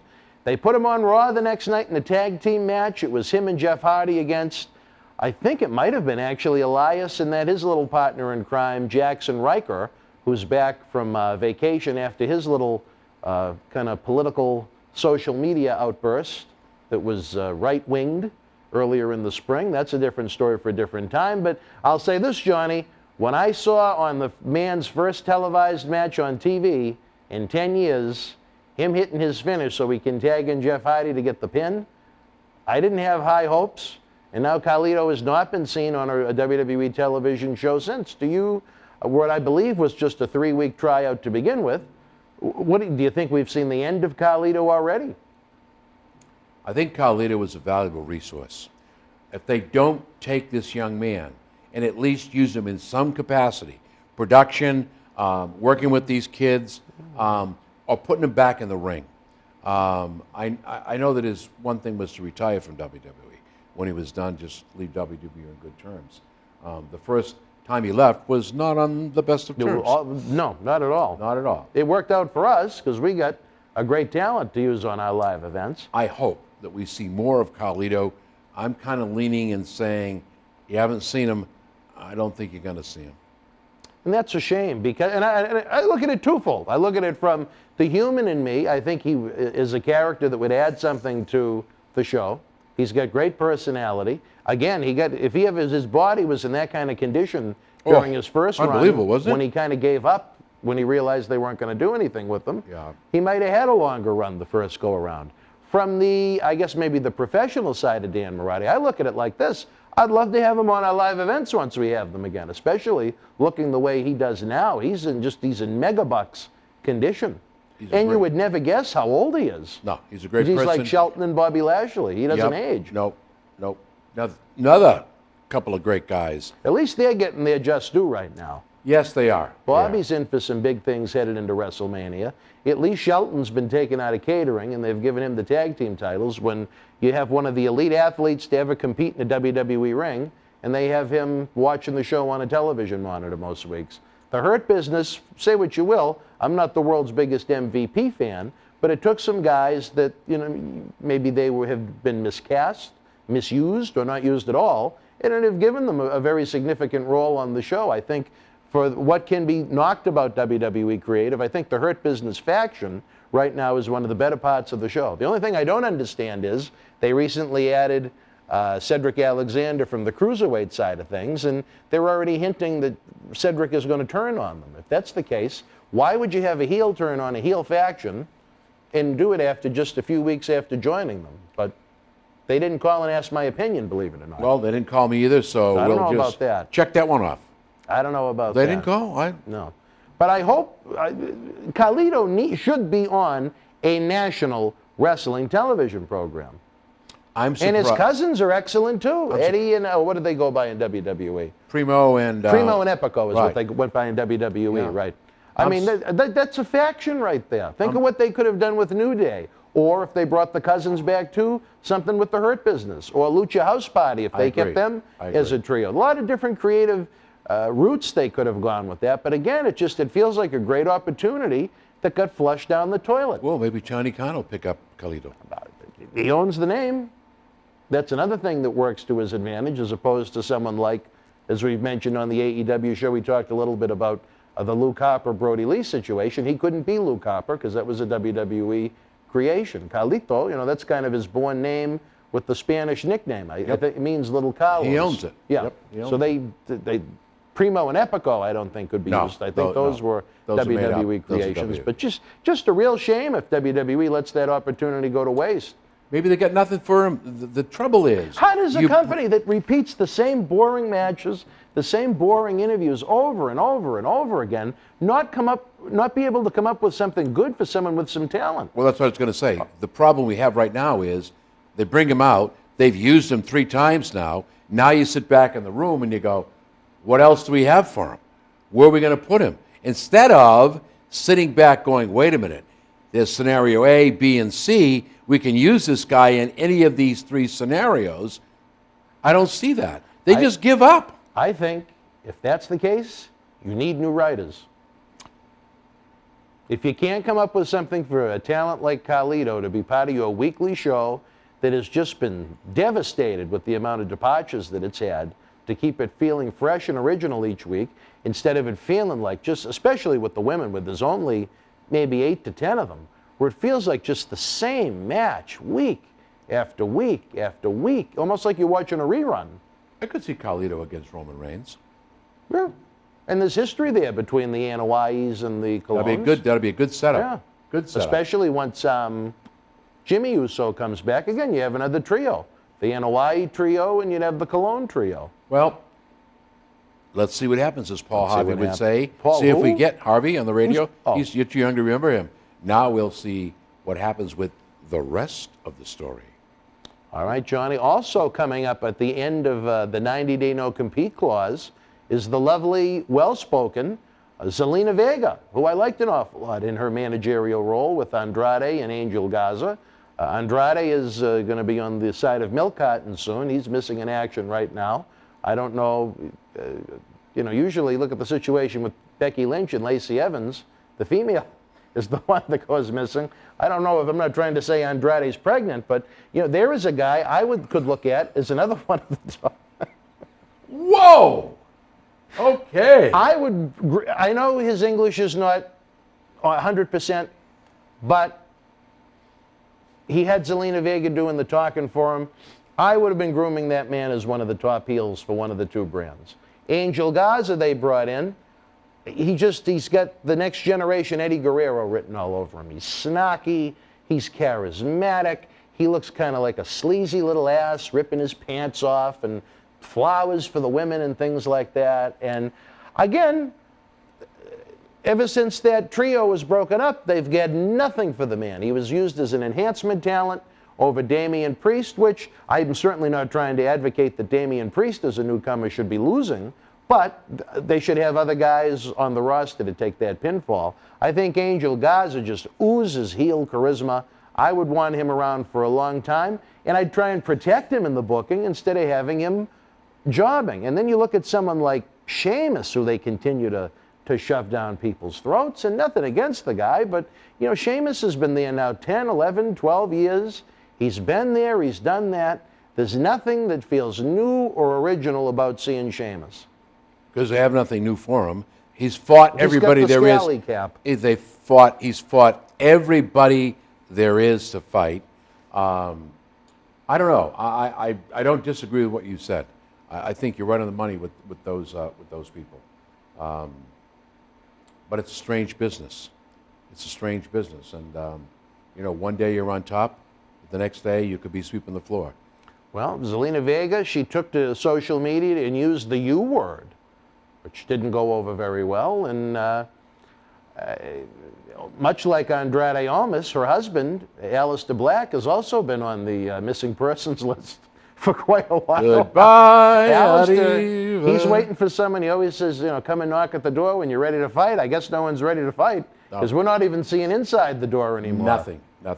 And there is a guy that I thought, he to me is deceptively tall on TV because he's not that big in person. But I think a gimmick that people genuinely liked when he was coming up, with that little dark music, and he'd pop up out of the casket and come to the ring. And I'm not trying to say he was the next Undertaker. Rip off. He was someone that the fans really liked. And in a day and age when they have a difficult time sometimes getting new talent like that over, why flush it down the toilet? Maybe a situation where they sat back and said, this is a ripoff of The Undertaker. There's only one Undertaker. We can't create a second Fiend. But why don't you rewrite the story so you can create that talent in a different way? You think maybe he just needs a fresh coat of paint? Yeah, that's all. You know, I Fair enough. I think they missed the boat in a lot of these people, just as you're saying. Do you think that the lovely, lovely Zelina will wind up in another major league promotion that will accept her using social media, Twitch and Cameo and things like that? Can you believe it's got to this? Trying to dictate to the talent what they do on their own time. It's unbelievable to me. I cannot believe what I see and what I hear. You do have a life of your own, unfortunately. And I don't think that the WWE, AEW, Impact, I don't care who it is, New Japan Pro, I don't think that they realize this. Once you come under my roof, it's my rules. Your life is mine. And as long as I pay the bill, you do as I tell you to do. So you will not do this on social media. You will not use these types of words. You will not reach out this way. Those are the rules. Are you willing to play? I certainly hope somebody picks her up. Talent was good. She was good. She really did a lot. And she proved what you and I, especially myself, have been saying for ages. The managers need to come back because you got a guy that could perform but couldn't speak. So now what you got is somebody that can do it. Brock Lesnar, perfect example. Paul Heyman, look at Roman Reigns. Don't give him the stick. Let him go in and beat the shit out of everybody. Let Paul Heyman do what he does best. It's perfect. So let's see what happens down the road. Did you see the end of Elimination Chamber on the SmackDown side, how he just decimated Daniel Bryan? Took him right out. Oh, wasn't that a great spot, though? Yep, it was done right. And he was used as a heel. Instead of saying, well, we'll do the match later on. No. As soon as that chamber started to come up, Roman's music hit, came in, kicked the shit out of him, and it was over. Done. And then you set up another hot angle with Edge, but we're going to talk more about that as we get closer to WrestleMania. Sounds good. I lost my train of thought there. I did want to ask you, Johnny, I don't believe you have seen it, but your thoughts on the new NBC hit series, Young Rock. I have not seen it. Kind of a fictitious or rewritten history of the young life of Dwayne Johnson. It's endorsed by Dwayne Johnson. He's on all the commercials. Yeah, but it's endorsed by Dwayne Johnson. Is it his production company? Is it his production company? Answer, done. That's it. There's your answer. Well, they took some unique, I guess, Hollywood creative liberties with it, as far as certain people being in certain places at certain times that just don't add up to any longtime wrestling fans. But I think it's aimed more towards kids and families and things like that. But to hear terms like working the gimmick on a sitcom, I thought that was kind of funny. Now, I'll ask you this. If there was ever to say, let's just say a few years from now, a young Cena to be produced, who would you like to see be you in young Cena? Me? Yeah. A show on me? No, about your son. They've already done it. No, if they were to do, a weekly sitcom? series, yeah. First of all, I don't think that would ever happen. I don't think John would do it. I don't know. I can't speak for my son. I never speak for my son. As I told you before, he has his own life. I have mine. We very rarely talk business. That's something that we both agreed on. I think it's great. I don't know what I would say. Who would play a young John Cena? No. Who would play John Cena Sr. in the show? John Cena Sr.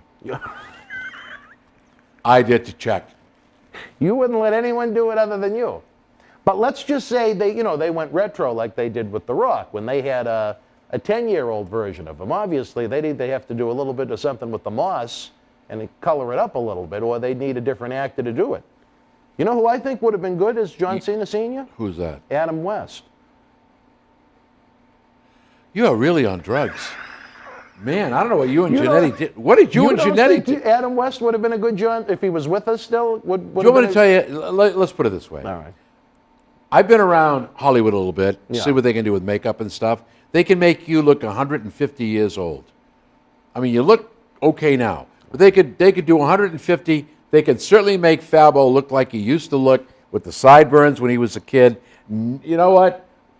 Me. Not Adam West. Not Adam West. You couldn't throw a punch and then have Pow come up on the screen. You know what? I guess the show's a hit, and kudos to Dwayne Johnson, and I mean that sincerely, for coming up with the idea, for producing it, and bringing that out to life. Kudos. I just wish it was based more in reality than But see, that's not what happens when you try to make things bigger than life. And when you do that, you either do it for one or two things. You either do that because you want people to see how you came from nothing and became something, or you need to fill the room. And it's not with money. You need to create that, it's me. I don't know Dwayne Johnson well enough to comment one way. You did work a big angle with him at the Garden once that outdrew John Taffer's bar rescue that week when you two were having a little tiff. I'm sure that The Drew Rock, a monster rating, if the I Rock, recall. The Rock doesn't even know who I am. That night he... I'm sure. That night he was a little confused, but he figured it out. Oh, backstage? He put the pieces of the puzzle together. I'm sure, and he still said he's still a fucking jerk. So you know what? Again, tremendous person. He's done a lot to show people that you can. Hard work, just like Cena, never give up, never quit. You can be successful, and I think that says a lot for The Rock. And I mean, I have nothing to take away. I don't know him. I'm sure he doesn't know me. But other than that main event segment that you had on Raw with him a few years ago. it was never live on TV. What? I never did a thing on Rock with The Rock on TV. Yes, you did. No, I didn't. It was, what was it called? This Is Your Life. John Cena. This Is Your Life, John Cena. Right. I never did anything on camera with The Rock. Well, he came out to the ring at a different time. But I never had there was nothing written for Dwayne Johnson and John Cena Sr. But you were all part of the same segment. But not in the ring. Not in the right. He No. came out afterwards. Right. I think Because you would have taken a he- hell of a rock bottom. Well, my suggestion was that it should have been, well, truly, it shouldn't have been Mick Foley. It should have been me, because the deal was Cena versus The Rock, and all the remarks he's making about his mother and everybody else, what better person to take out than the old man? Because that would have given him a lot of leverage, making up all his little rhymes and stuff. So I think it would have meant a lot more to the segment had I taken the rock bottom, and I'm not, please, taking away anything from what they decided to do, but I think it would have been a lot more and been more significant.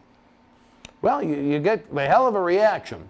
You got a hell of a reaction that night in Boston. I did. I was very. I know I wasn't expecting it. I was in hysterics, thanks to our good friends at WWE that provided us with a few seats for the show, and I was not expecting it, but I thoroughly enjoyed it. Anytime you get involved and I don't see it coming, I get a tremendous enjoyment out of it. I don't know why. I don't think WWE is looking to bring me back anytime soon. Well, you never know. Anything can happen in the World Wrestling Federation. But I know Big Show, when I went back, said to me, "I've never laughed so hard in my whole life." I said, "That's great. It was fun. I enjoyed it. I enjoy working with WWE. I'd be glad to do anything, anytime." It looks like his show has come to an end on Netflix. It's done. It's over. It's been Now, canceled. did you watch it? I watched a I couple know of you're episodes. kind of a Netflix guy. I don't watch a whole lot of TV. I'm more into the documentaries, more into Discovery X. I really like that program. Discovery, the History Channel, PBS. I like that. I do like a lot of cooking shows. I do a lot of cooking. You want to create cooking We're going to shows. create a cooking show. I'd like to do that. If the I fans want. did mention it to Mr. USA, who was very interested. We'll do it. We'll do it. We'll come down. We'll I know which kitchen of the two I would prefer to tape it in, but right here. We're going to do the We'll do kitchen. it here. Right here. well, we're going to need an awful lot of equipment. We'll do induction hot plates, the whole bit. We can do the whole thing. Yeah, it's enjoyable. It's going to be an interesting 2021, Johnny, especially if we can get back to having those live wrestling events, because we got some great stuff. I would think by July, I think we'll be a quarter of the way, if not a halfway there. I don't expect you're going to see a large crowd at WrestleMania. That just will not allow that. You're really risking a lot of people. So my whole thing is, a WrestleMania, there'll be a crowd, but I don't think you're going to see what you saw from all over the world. There'll be all kinds of It'll be restrictions. just how hard it would be for those people to even travel into the country. They will let them in. I know Bushwhacker Butch, he was going to be coming in for 2 weeks to do, again, a couple of months' worth of appearances all over the country with Bushwhacker Butch. But the problem is, once he goes back, you have to pay to quarantine in New Zealand at a hotel for anywhere from 15 to 30 days, depending upon, that adds up cost-wise. He's and a great time-wise. guy. I like him. He's a great guy. Luke or Butch? Luke is the one that's from Florida. Right. The other fellow is on crutches. Butch, yeah. He's out in New Zealand right now. Yes, they're both good. Both great human beings. And have not seen Butch since, well, he was in the United States for the Hall of Fame That's when I ceremony. saw him. But other than that, I haven't seen he him. moved in 2002 after he took ill. I think I've told you before, we ran a live event fundraiser for him, and he took the money that we raised, and instead of taking care of bills or whatever, he went out and bought a computer where he could do customer service work over the telephone from his home. So he was able to generate an income out of the money that we raised. And you know what? Those are the types of things that makes me feel good about doing these crazy things we put ourselves into. You know, we've ran into some odd, frustrating situations over the past 19 plus years, but I look at that as one of the great stories because a lot of good came out of it. We helped a man that almost died, that was a legend in this business. And again, not only did we help, pay the rent for the month, so to speak, he went out and he was able to have a little job until he went home to live with his kids in New Zealand. God bless him. All right, well, wrestling fans are running out of time now. What did you think of tonight's episode? If you're watching during the 10 p.m. premiere after SmackDown, the premiere box is live. We're chatting away. I want to see what all of our great friends think, whether it's Don the Barber, Slick Rick, Maria, Tina, Vaughn, all of our other great friends, Kevin, Petriantozzi, all the other Kevins that we have with us. We got a growing group to try and catch all of the shows each week. And again, remember, if you can't, there's always the Saturday Night Weekend Review show at 10 p.m., which has every episode from the entire week and one-stop shopping. But, we like it when you're with us live. We want to know what you think. What do you think about John Cena Sr. returning Sunday, March 21st for the Fastlane pay-per-view? He says absolutely not. He said he'd rather go out to L.A. for a weekend and really have a Discovery X. Be there, right there.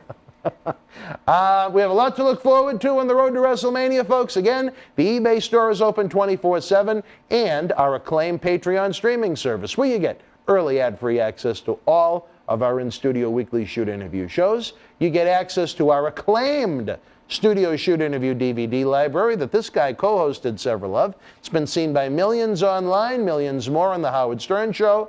You get exclusive Patreon access you don't get anywhere else. And most important to me, you help keep the wrestling legends working now, especially that we've reached about 1 year with almost no independent shows, almost no autograph signings, almost no conventions. That's how people that aren't under contract to WWE and AEW make a living. They may have other jobs as well, but when it comes to this vocation, they need those things to come back to life. Using this studio as a platform to help them live, that really means a lot to me. I know it means a lot to this guy. I know it means a lot to the superstars in questions. I know we laugh and joke and try and have a good time, but to me it's a very important, serious thing. I want to be able to generate as much revenue as we can to have as many guys in here as we can. So, for the fabulous one himself, Mr. John Cena Sr., hopefully you say hello to Margot for me. Margot, your way, you go your way. I'm Dan Marty. We'll see you next Friday after SmackDown. Until we speak again, you and yours, be well, stay healthy. Good night. The World Wrestling Federation was live at the Cow Palace in San Francisco, California, Saturday, March the 5th, 1988. In the opening contest, Brady Boone beat Johnny V. Bad News Brown with the win over Scott Casey. Ricky the Dragon Steamboat battled Ravishing Rick Rude to a time-limit draw. WWF Women's Champion Sensational Sherry retained the title over Rockin' Robin. The Bolsheviks defeated the Young Stallions. Cowboy Lang and Chris Doobie victorious over Little Tokyo and Lord Littlebrook. Coco Beware beat Hercules via disqualification. And in the main event, Hulk Hogan and Hacksaw Jim Duggan with the win over $1 Million Man Ted DiBiase and Virgil with Andre the Giant in their corner. If you were in San Francisco live, share your memories in the comments section below. Use the links in the description box to keep Wrestling Legends working in our eBay store and on our acclaimed Patreon streaming service so we can bring you more interactive superstar shoot interviews to relive the good old days of professional wrestling. Check it out. Boston Wrestling Sports in the MWF explodes into a new year with professional wrestling content galore and need you to join our family. Every Tuesday night at 10 p.m. after our Monday Night Raw review, it's Wrestling Insiders at your house with WWE Hall of Famer Mr. USA Tony Atlas. Wednesday nights at 10 p.m. after NXT and AEW, join rotating legends on Wrestling Insiders Special Edition. Every Thursday night at 10 p.m. after our NXT and Dynamite review, it's Marty Jannetty's no-holds-barred sex, drugs, and rock and roll journey on Wrestling Insiders Party with Marty. Friday night after SmackDown, don't miss John Cena Sr.'s Wrestling Insiders Fabulous Fridays. Plus, look for classic clips, history videos, bonus live episodes, pay-per-view watch-alongs, and more. For less than a cup of coffee at Starbucks, get early ad-free access to our Wrestling Insider talk shows, our acclaimed studio shoot interview DVD library, and help keep wrestling legends working during the worst of times. Join our growing family at patreon.com/Boston Wrestling. Expect the unexpected in 2021. Johnny, as usual, great insight from you, and I don't think you'd disagree with that. We had a lot of fun, made a lot of comments, and there's more to come. Well, the question is, how many of the women could WWE potentially line up storyline-wise to have ridden Space Mountain? You know what? I gave you the angle when we talked about it. That if they followed that angle, if they did something like that, this thing with Flair and his daughter, it could go on for as long as they wanted it to. Could be another tag team, like I say. His daughter, her partner, Flair and his. This could be a great angle. However, we'll leave it where it is for right now. Well, there were a lot of fans that, they were surprised once I inserted the images during the interview that Adam West, if there ever was a show called Young Cena, if he was still alive, Adam West could have been John Cena Sr. Never, ever, ever, ever, as my friend Chris Jericho would say, ever happen. Never. I'll do John Cena Sr. All right, Johnny thinks Hollywood can do wonders. They think they can take a near 60-year-old man and turn him into a 25-year-old. I don't know. I'm not that good.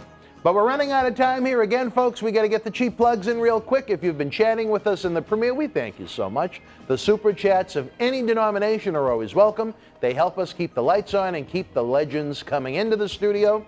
The Patreon streaming service is available 24/7 worldwide. We give you early, ad-free access to each of our 4 weekly Wrestling Insider in-studio shoot interviews. You have access to hundreds of studio shoot interviews that have been seen, I should say, by millions online, millions more on The Howard Stern Show. We give you some exclusive Patreon access that the fans on YouTube don't get to see. And most of all, again, you help keep the wrestling legends working during the worst of times. Now, as we go on a year with almost non-existent independent wrestling shows, no fan fests, very limited autograph signings and things like that, things that are important to us. And again, there's ways you can help for free if you give us a thumbs up. That costs absolutely nothing, and it lets YouTube know you're enjoying the content. And however the YouTube computer system works, it encourages them to share our videos with new fans that don't know us yet. If you subscribe to our channel, the same thing. It shows YouTube that you're engaged with what we do with all of our great content. 7 days a week, I mind you, as I lose my mind trying to put it all together here at the studio. It showcases our content to more and more new fans. And of course, if you could just simply share the links on your social media, it goes a long way as far as making new friends, new family members, Johnny. Everything is growing. The only thing, well, I'm not going to even say that. Linda said there was one thing she wishes she could get to grow, but I'm on too much medication. I don't know. It's Saturday night. You're being? Is that? Yeah. It's Saturday night at almost 2 a.m. I think I could get away with that. I didn't think you could. Right. All right, for my good friend, Mr. West, my Go Oulette's #1 piece. I'm Dan Marati. We will be back with Wrestling Insiders Week in Review next Saturday night. And of course, we'll be back with all new content, all new studio shoots for you Tuesday night, Wednesday night, Thursday night, Friday night at 10 p.m. We'll see you then. Good night. The World Wrestling Federation was live in Leesburg, Virginia, Sunday, March the 6th, 1983. In the opening contest, Baron Mikel Cicluna beat Mac Rivera. Eddie Gilbert with the win over Johnny Rodz. Charlie Fulton battled Jose Estrada to a draw. Judy Martin and Elizabeth Chase defeated Terry Shane and Joyce Grable.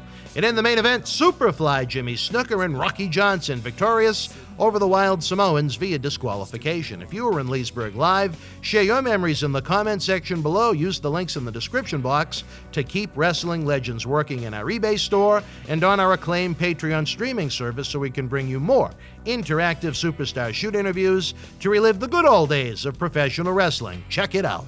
Boston Wrestling Sports in the MWF explodes into a new year with professional wrestling content galore and need you to join our family. Every Tuesday night at 10 p.m. after our Monday Night Raw review, it's Wrestling Insiders at your house with WWE Hall of Famer Mr. USA Tony Atlas. Wednesday nights at 10 p.m. after NXT and AEW, join rotating legends on Wrestling Insiders Special Edition. Every Thursday night at 10 p.m. after our NXT and Dynamite review, it's Marty Jannetty's no-holds-barred sex, drugs, and rock and roll journey on Wrestling Insiders Party with Marty. Friday night after SmackDown, don't miss John Cena Sr.'s Wrestling Insiders Fabulous Fridays. Plus, look for classic clips, history videos, bonus live episodes, pay-per-view, watch-alongs, and more. For less than a cup of coffee at Starbucks, get early ad-free access to our Wrestling Insider talk shows, our acclaimed studio shoot interview DVD library, and help keep wrestling legends working during the worst of times. Join our growing family at patreon.com/Boston Wrestling. Expect the unexpected in 2021.